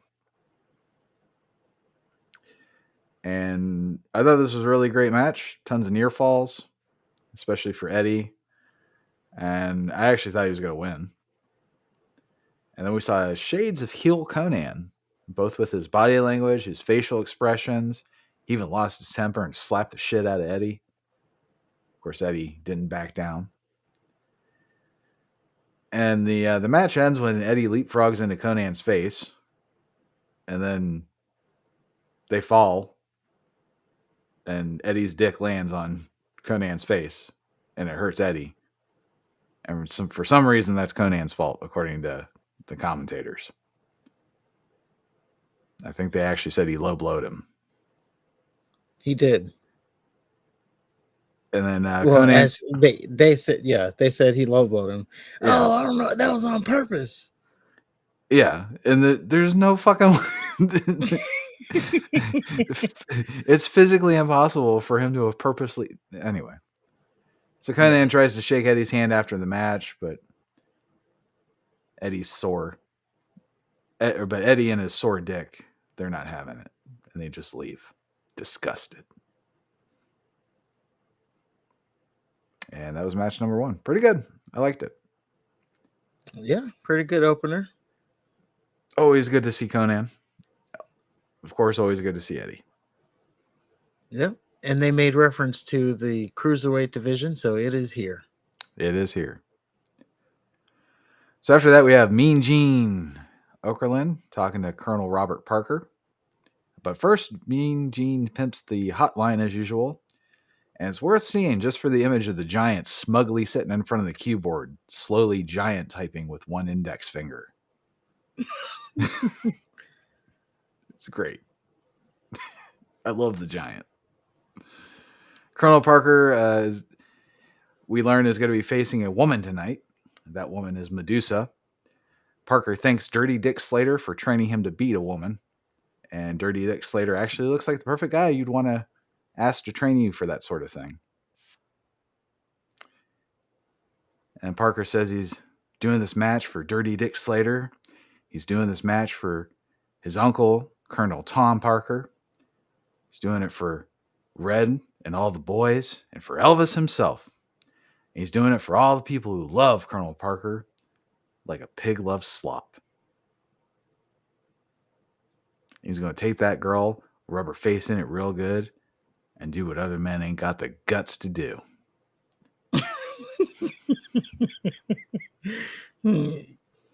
And Dirty Dick Slater says everyone should love Colonel Parker. And when he whips Medusa, he's going to make history. And the look on Slater's face the entire time is priceless. He's got this like little proud smile as Colonel Parker's talking about beating this woman. Like, yeah, I taught him everything he knows. Yeah. Good stuff. So that's something to look forward to. Next match of the evening is Lord Stephen Ringle versus the Belfast Bruiser, Fit Finlay.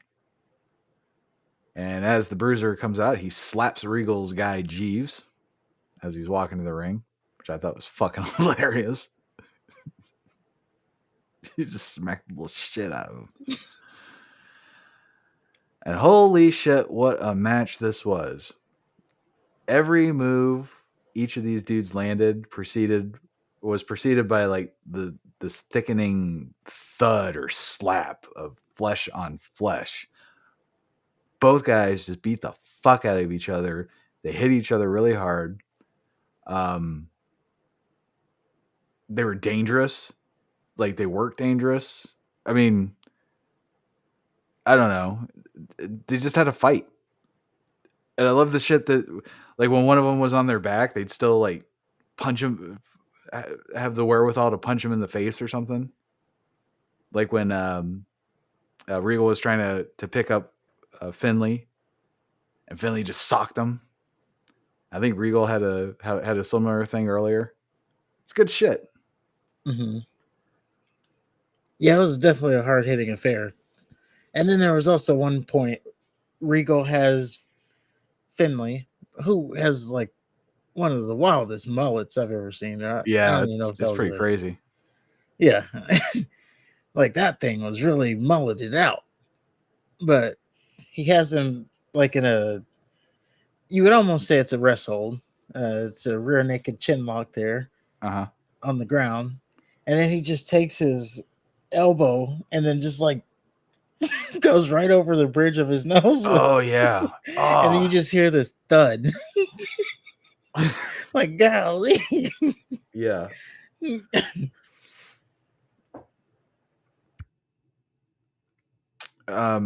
We got to see Regal's little faggy head bob, where I think he kicked Finlay in the dick, and then the ref started yelling at him, and Finlay was like, all right. But then he did his little head bob and started working on the Bruiser. I thought that was great.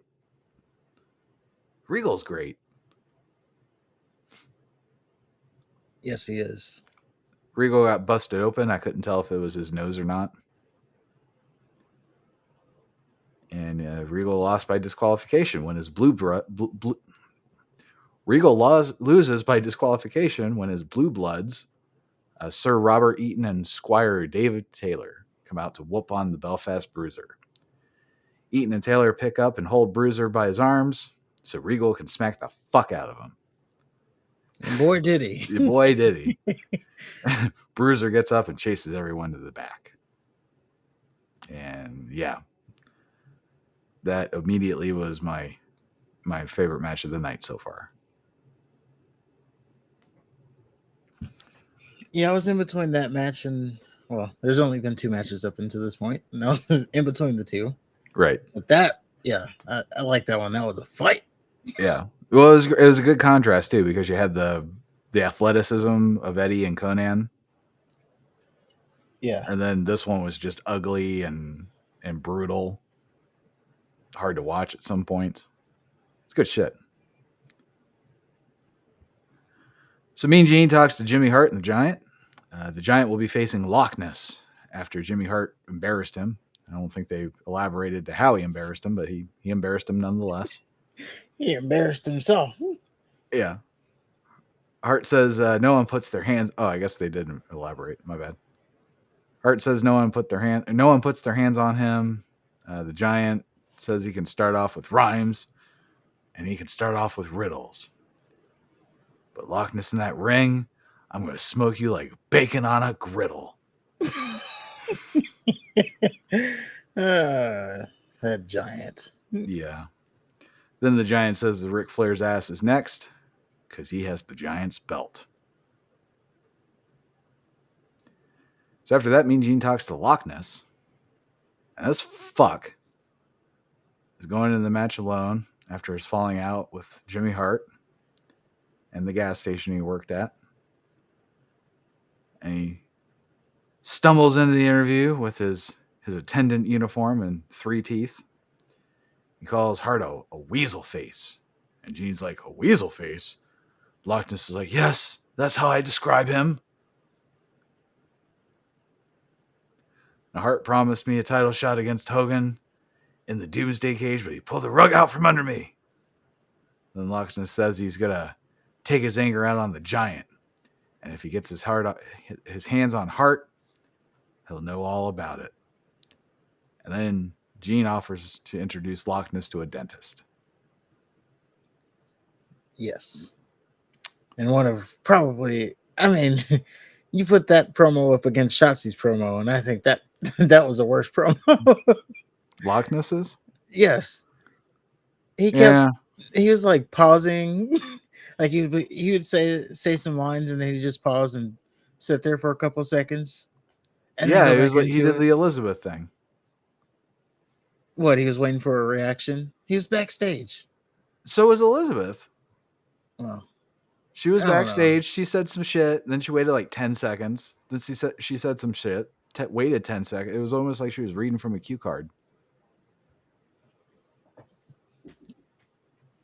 Okay, I can see that. But yeah, it was just both like I'm like, how long is this promo? Like, this guy's just like, yeah, I don't know. It was the pausing that was doing it for me.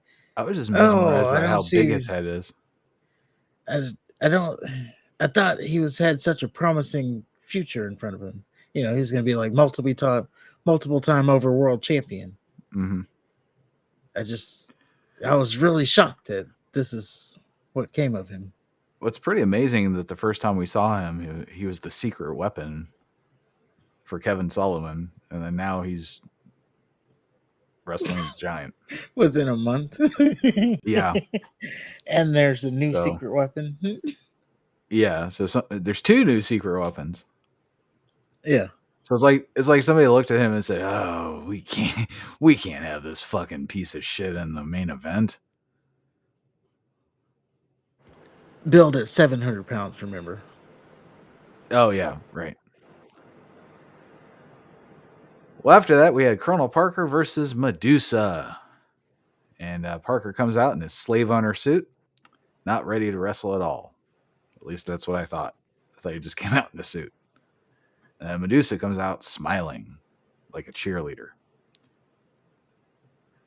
Parker takes his jacket off, locks up with Medusa, and the commentators, they lose their shit. Every match or every move that happened in this match, the commentators acted like it was the first time they've ever seen that move. I don't think it was the first time. I think it was because it's a prominent thing in wrestling to lock up. Yeah. So I think, yeah, they get the because it's a man versus woman and he locked up with her.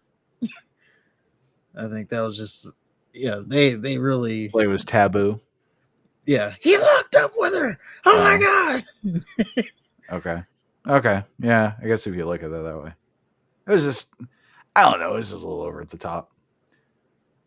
And Medusa didn't make it any better because every move she did, she would act like she looked like a trainee.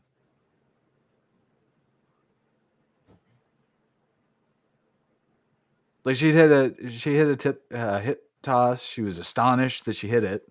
She was all excited. She hit a scoop slam. I think she actually jumped up in the air excitedly. She did. And I mean, It's more like like a trainee. It reminds me kind of like of the Maxine Dupree. Like every move she does, she's like surprised that she did it. yeah, But it's because she was wrestling a dude. I guess it's just she's the women's champion, right? I know, but they weren't playing.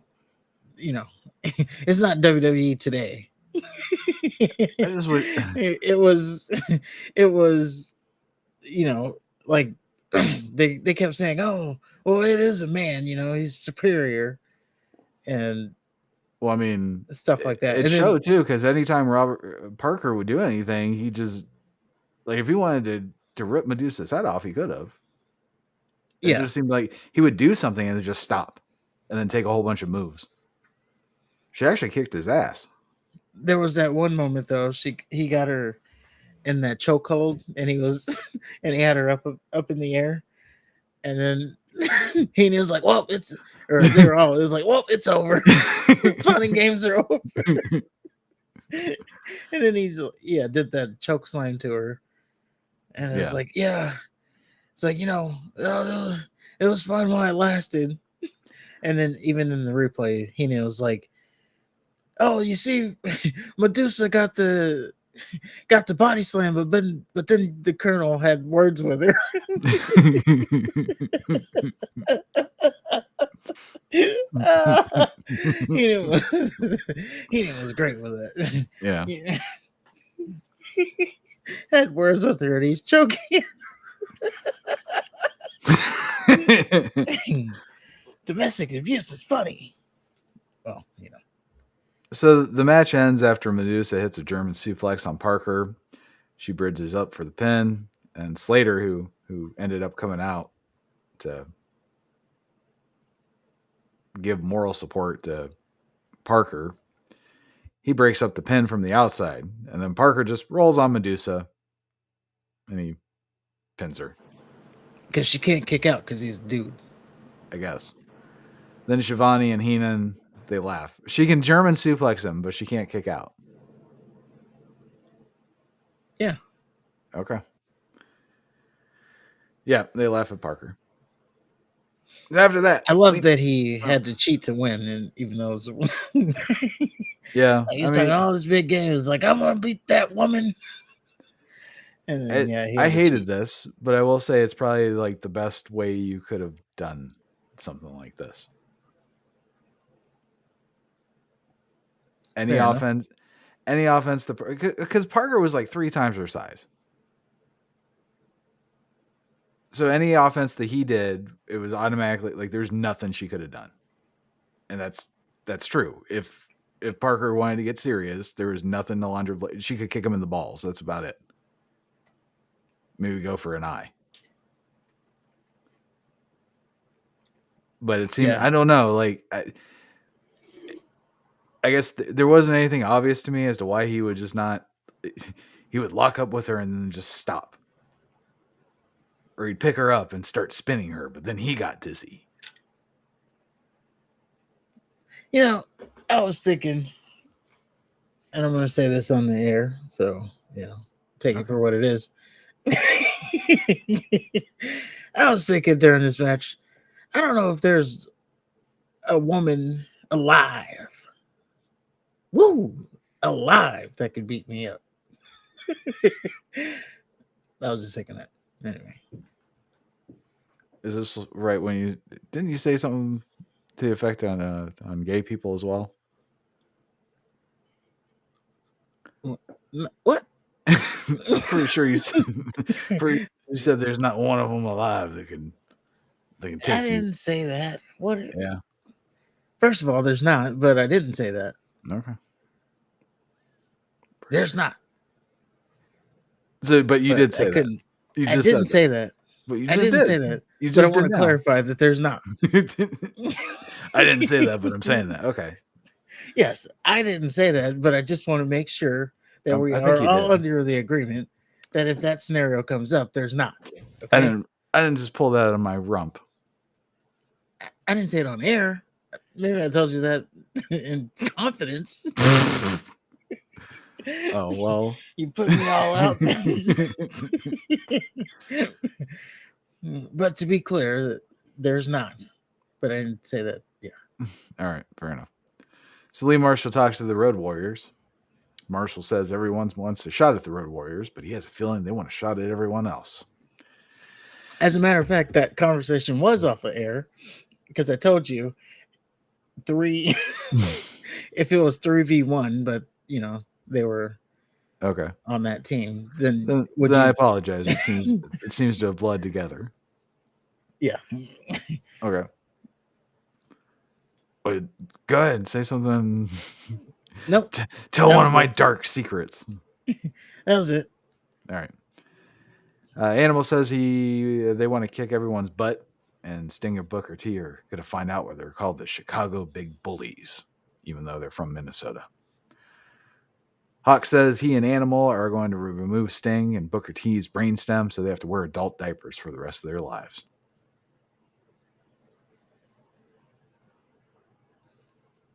And they mentioned something about the medulla oblongata. Yeah. See, if you remove the brainstem, they have to wear adult diapers or some shit. It's weird. DDP and the Booty Man had a match. Paige is in dire straits. He's broke. His career is now on the line, and his diamond doll is now taking that booty cock. And Paige has a beard, and he looks like he stopped doing whatever chicks did in the 90s to give their hair volume. So, yeah, he's really selling it. And this balding booty fuck comes out. He does little Ric Flair struts with his ass cheeks cut out. And to be clear, this is formerly known as the Zodiac, formerly known as Brutus the Barber Beefcake. So now he is on his new gimmick called Booty Man. Yes. And the booty girl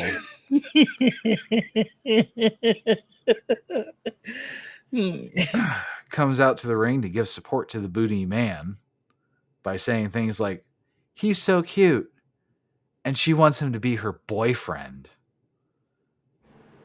And I'm thinking, why the fuck does Dallas want this bitch?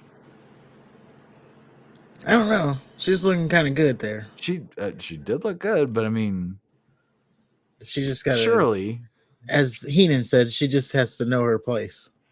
Yeah. He did say that she looked like a mushroom. I thought that was funny. So Paige tells the whore to get on an apron so he can get on the apron so he can plan a smooch on her. Then she gets outraged and slaps Paige. And the Booty Man hits his high knee for the win. Get it? No. High knee. Was he a pothead or something? No, that's. Oh, okay, gotcha. Took me a second there. Yeah. So then after the match, Booty Man sticks his tongue down the throat of another man's wife, and they go fuck like rabbits in the back, I presume. And I thought Medusa and Parker was going to be the low point of this pay per view, but nope. Booty Man and Booty Girl take that.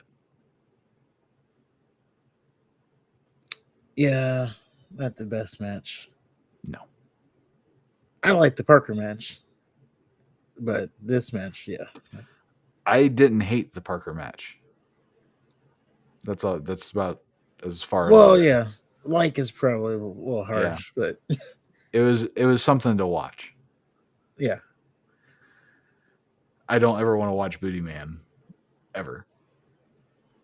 Did So was it here that they mentioned, or was it later that they mentioned that why he's now the Booty Man as opposed to the Zodiac is because he was sent into the Dungeon of Doom as a spy. I think Or they recapped it during they did the Hogan thing. So okay, when they recapped it later. okay.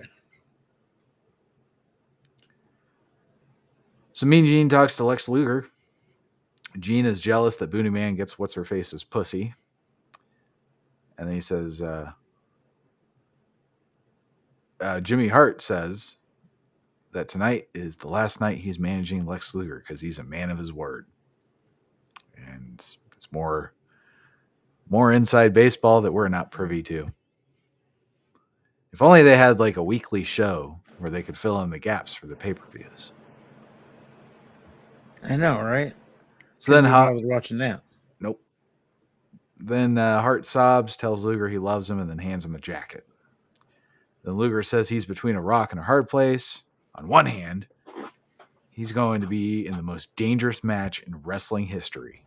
But on the other hand, he's watching Sting wrestle the Road Warriors with Booker T.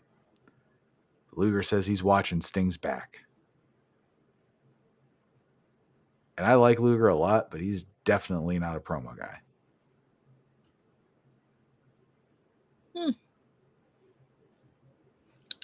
He believes what he says. I'm okay with it. All right. Loch Ness versus the Giants. Loch Ness tripped on his way to the ring. So that worthless fuck tipped us off on how high a quality of a match this will be. Oh, I knew what I was getting out of this match. And even Heenan said, don't pull out any pen and paper and start writing down moves on this one. Yeah, that's true. Like, this is just two hunks of meat slapping together. My favorite part of the whole match was when the Giant came out. He had that serious look on his face, and then he just stops, looks to the left, looks to the right, then he just goes, roar! Just fucking roars. He looked good. He looked all lean and shit. He did. He looked like he reminded me of Bruiser Brody, just body type wise and the hair. Mm-hmm. It was pretty much all Giant until he tried to splash Loch Ness in the turnbuckle, and he went ass over tea kettle over the ropes. It was awesome, but it looked like it hurt. I'm sure that took years off the Giants' career.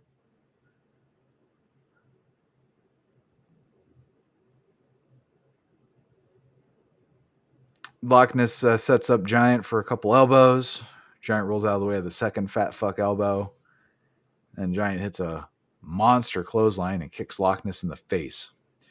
And the way Loch Ness falls over, it's like a fucking tree, and he dramatically yells at the same time. He's like, ah! And Giant hits his Hogan leg drop for the win. And Giant gets his face in the camera and says, Hogan, that was for you. And Monday night, Flair, your ass is mine. Roar! Yeah, Love so me. he's getting a title match. Love me some Giant. And I wonder, I might peek because I was interested in seeing how's Flair going to beat this Giant. So I might watch I don't think the he does.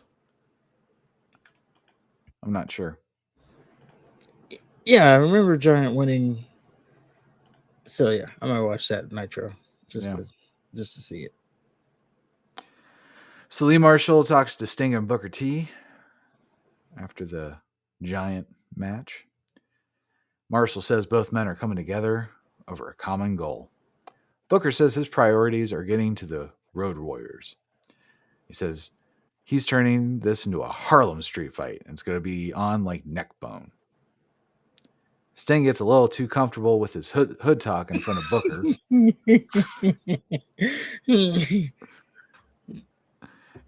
And Sting says, I need you to stay angry against the Road Warriors. And he and Booker T are coming at them like they'll never believe. And I don't understand why Sting is so goddamn glossy. He's the only one that's just saturated in gloss. Booker says you're looking at a 5-time champion, and a 4-time tag team champion. It's going to be nothing but a thing like a chicken wing on a string. God damn it. It's going to be nothing but a thing like a chicken wing on a string when we finish with these two suckers. And Sting says, on like neck bone, give me some of that stuff. Yeah. Sting's talking about the neck bone. Yeah. Neck bone and suckers. And yeah, he got a little too familiar. It's like the that one white kid that's allowed to say the N-word in front of his black friends, and he just habitually uses it because it's like a faucet has been turned on.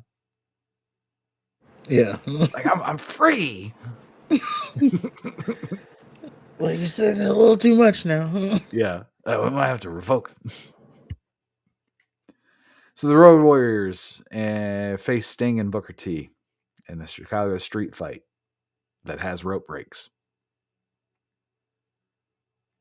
Now the WWF really helped the Road Warriors with their presentation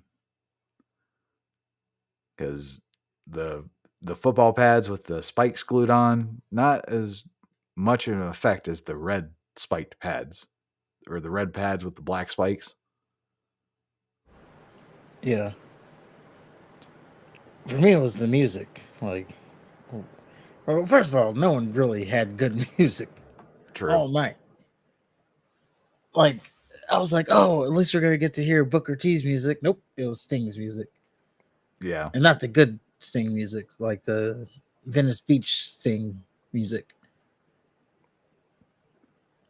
Although, A man if we could called skip Sting. if we skip ahead a little bit, I think I was okay with Hogan's music. I There's think I American liked it. made. Meow. Damn. Yeah, I think I kind of liked the Hogan music. I don't like it because he did it. He did it Oh, on a little CD. So just on principle, I don't like it. well, there you go.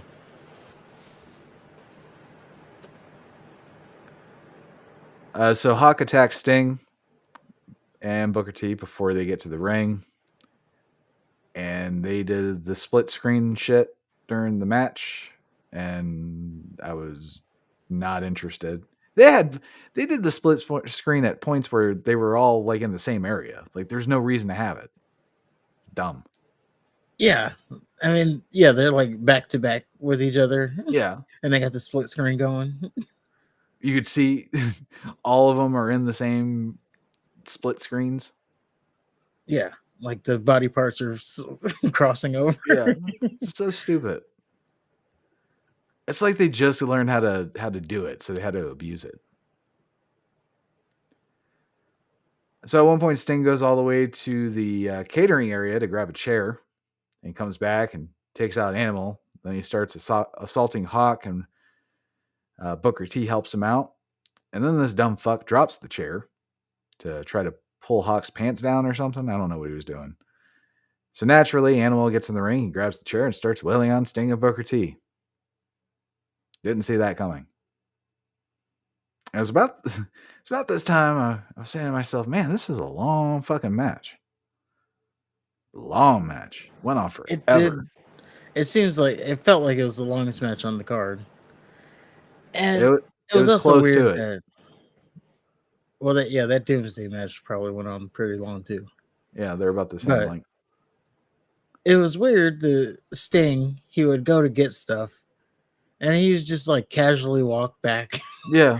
Booker T's over getting his ass beat, and he's casually walking back to go find something. If I was Booker T, I would have been livid to see my partner leave the whole area and come back with something that there's plenty of. I know. I was like, is there no under the ring thing yet? You can't kick a photographer off a chair and take that. Yeah, he's just walking back all the way to the back and come out with some brooms. Yeah. Like, that's what you went back for?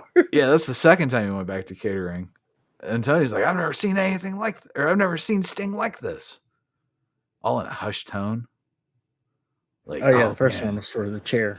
Yeah, first one was chair, second one was brooms. And it was like, oh man, Sting got the brooms out. You know shit's on now. Yeah. It's just getting really crazy. Somebody stop this. He's got brooms. And he's using the broom part. And then Hawk gets it and he fucking uses the handle. You know, when he snapped it over his knee, I was like, uh-oh. Yeah. We're about to it's about to get real.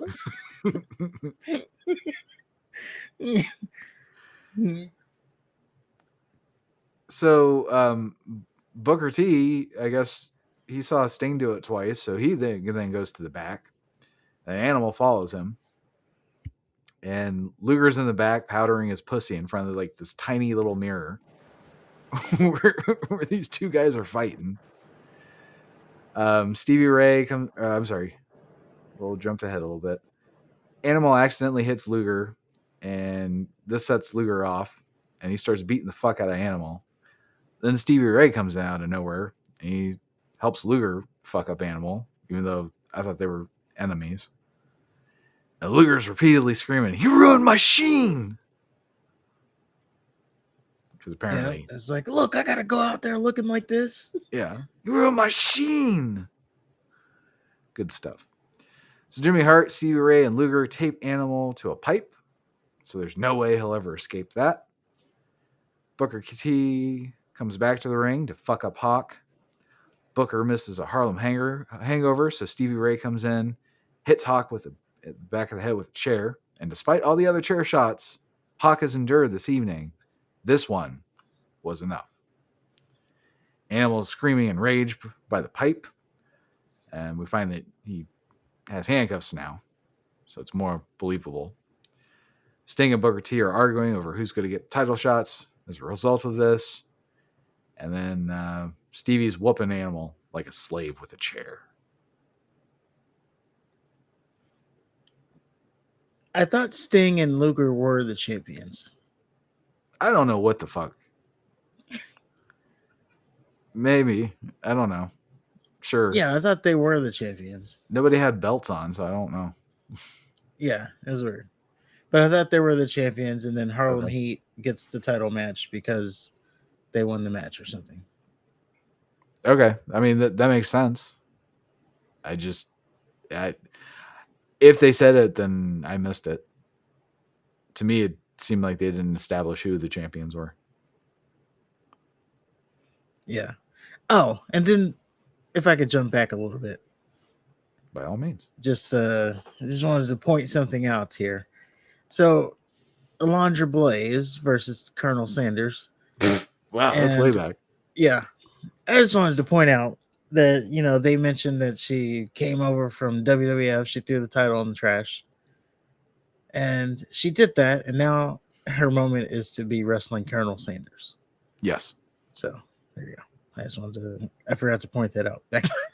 Like, she left WWE and threw the title in the trash, and this is her big moment, is to be wrestling Colonel Sanders. I'm a little disappointed that the first match, the first women's match we see in WCW is that awesome Japanese tag match. And was this the second one? Uh, I think it's the second one. well, would you can? I don't know if we can consider this a women's match. Uh, Half of one. Okay. Women are compete, or a woman is competing. So I would say it's a woman's match. Okay. Either It's a way, I mean, 50-50 thing, what I'm but yeah. saying is, the first time we see a woman wrestling, it's four badass Japanese women. Second time we see a woman wrestling, it's Alondra Blaze versus Colonel Parker. So I don't know what the fuck happened. And then probably the third time we're gonna see the lady with the balloon-sized knockers. Major Guns. Yeah. I don't know. I'm I'm okay with sure that. she's gonna be making her appearance soon. And then, never mind. I won't go into that. Oh, we got a lot of character growth for Booker though, because he was GI Bro. Yeah. Anything to add with the tag match? No, I thought it. I did think it ran kind of long. It's really It long. seems like half of the match they weren't even like at one point they weren't even going for pins or anything. They were just like trading punches, Yeah. and then like the guy's on the ground and he's just punching him and kicking him. He's not even going for a pinfall or anything. It's like, well, I guess they just needed to get their time in. Well, that brings us to our main event of the evening. That is the Doomsday Cage. This is the most dangerous match in wrestling history. It's Hulk Hogan and Randy Savage versus the Alliance to end Hulk Hogan. It's very specific. Now, the Alliance consists of Flair, Taskmaster, Luger, Ming, the Barbarian, Z Gangsta, Arn Anderson, and the Ultimate Solution. And that's Yes. and the idea is Hogan and Savage have to start at the top of the structure, and it's I don't know, it's what, like two Hell in the Cells stacked on top of each other. Yes. They said they're about 35 feet high. Yeah, Oh, by the way, and it has no floor either. yeah. The floor is a cage. So I saw at the very beginning where all the guys were just standing on the cage floor thing, and they were all just like rocking back and forth uneasily. Yeah, it kind of told me what we were looking forward to. Arn Anderson was the only one that was dressed differently, once again proving how underrated he was. Yeah, he was wearing like I don't Like know, a protective suit or something. I don't know. like a tracksuit almost. Yeah. I thought it was to protect himself from the cage. Yeah, I'm sure that was part of it. He just looked like he was ready for a street fight. He wasn't dressed like a wrestler like everybody else was. Yeah. He was the only one that made it seem like it was a different type of match. Hogan and Savage, they faced Flair and Anderson first. And they did, even though they were on the same floor or same part of the little area, and it wasn't that big, they still did the split screen.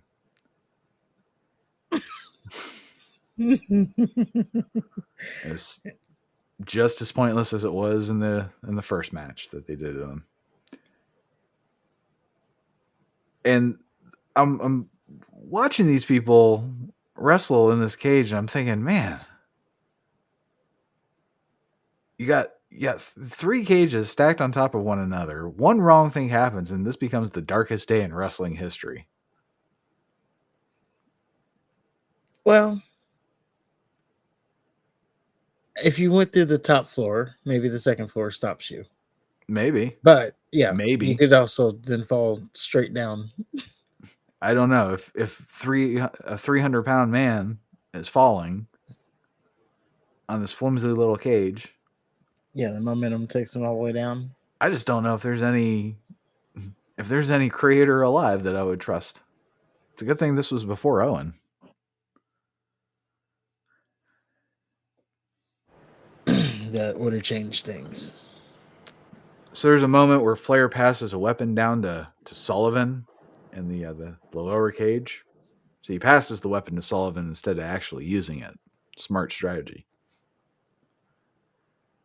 And then Hogan and Macho Man like literally just randomly escape the cage through a trap door that just appeared. They're just now pointing out. Yeah. Like, oh, there's a trap door. Okay.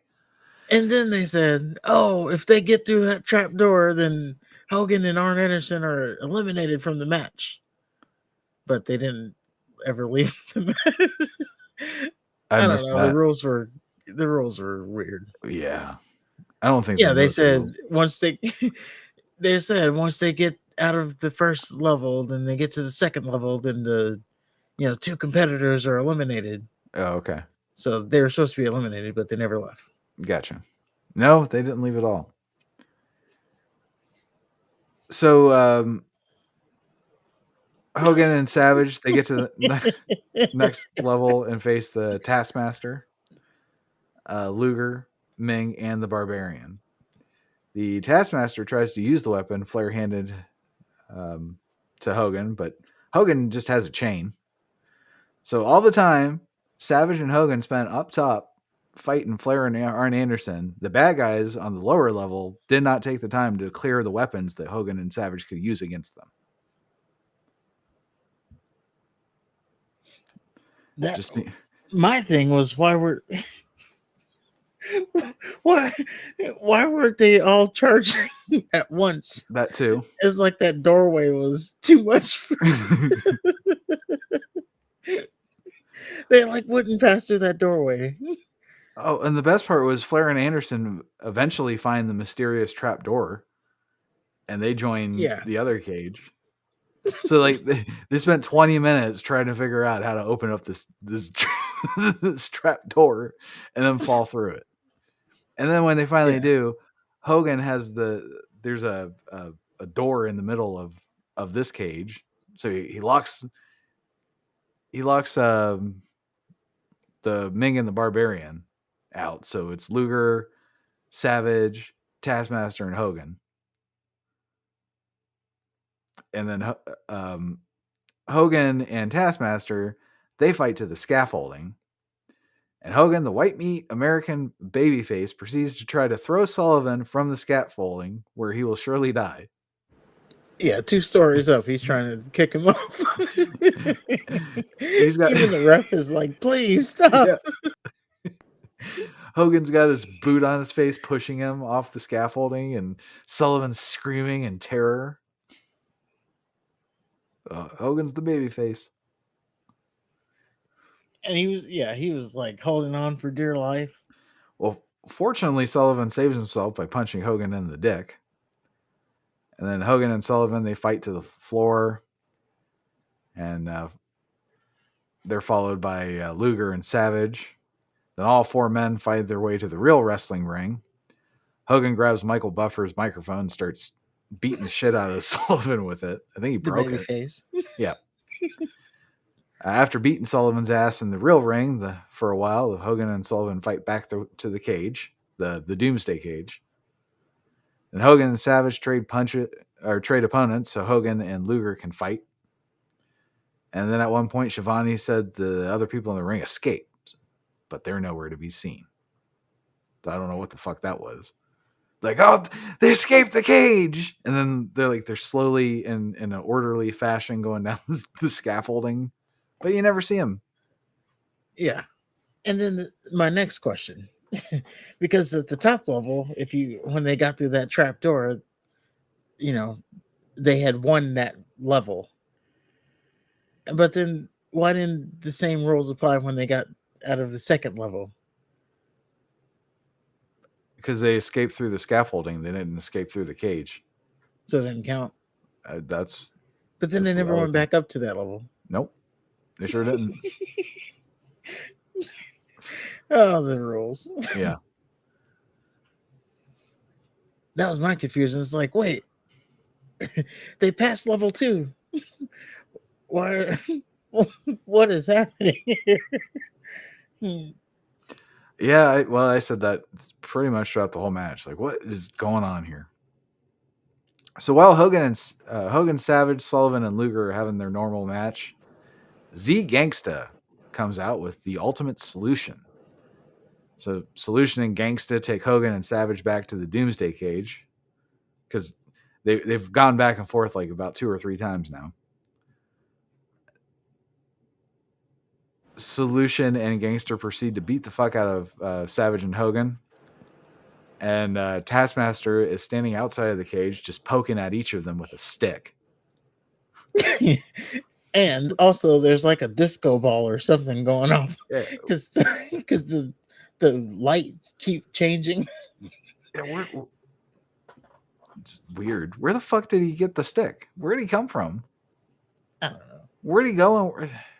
And then there was that weird spotlighting thing happening, like Hogan and Z Gangsta was just like under a spotlight, and everything else was just like a shadow. Yeah. So Anderson and Flair get into the mix, and it's just an exhibition of Savage and Hogan getting pummeled. At one point, Savage and Hogan are lying in the corner in their respective heaps. Then the Booty Man takes a break from giving it to the Diamond Doll to bring out frying pans for Savage and Hogan to even the odds. So Savage and Hogan proceed to beat everybody down with frying pans. Then Luger comes out to stop Hogan and Savage. Luger pulls out a weighted glove. He goes to hit Savage. Savage ducks out of the way at the last second. Luger, Luger, Luger looks at Flair, says, fuck it. Hits him anyway. So Flair's out. Hogan takes out Luger and then tries to escape with Savage. Savage remembers, oh yeah, we're in a match. So he covers Flair for this pin. I guess that's how you win. And then Hogan and Savage run like a couple bitches. Dusty later says this pay-per-view will go down in history as something never before seen. And thankfully, it's something we've yet to see again. Yes. What a crazy... I don't know. But you know, when we remember it, it just it is more entertaining than, watching it. Right. Oddly enough. Like there's so many little things that make it entertaining, but when you're watching it, yeah, not so much. Yeah, I don't even know what to make of any of this. Like you had some good matches, or at least 2.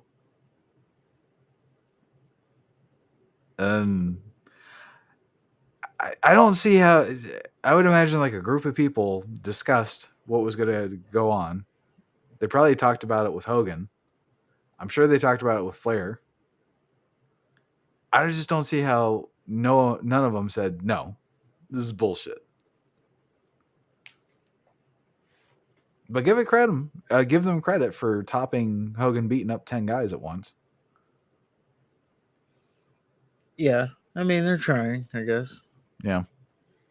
But we're getting close to the Hollywood era, the NWO era. We're getting close. So it's all going to be over at that point. But before we get closer to the NWO, we have WrestleMania 6 next week. WrestleMania 6. This is Warrior Hogan, right? Warrior Hogan for the WWF Heavyweight title and the WWF Intercontinental title. Both belts on the line. Dusty Rhodes also makes his WrestleMania appearance. And then Piper has his infamous match with Bad News Brown. Oh. It's the one where I know nothing about that match, so there you go. Half of his body's painted black. Uh-oh. Uh-oh. Well, that should be fun. Yeah. I don't think if I remember correctly, I don't even think it was about that. I think it was to show like the good and evil or duality or some shit. Just you know, when when people of certain complexions cover their complexion with another complexion, it's not looked at too kindly. Yep.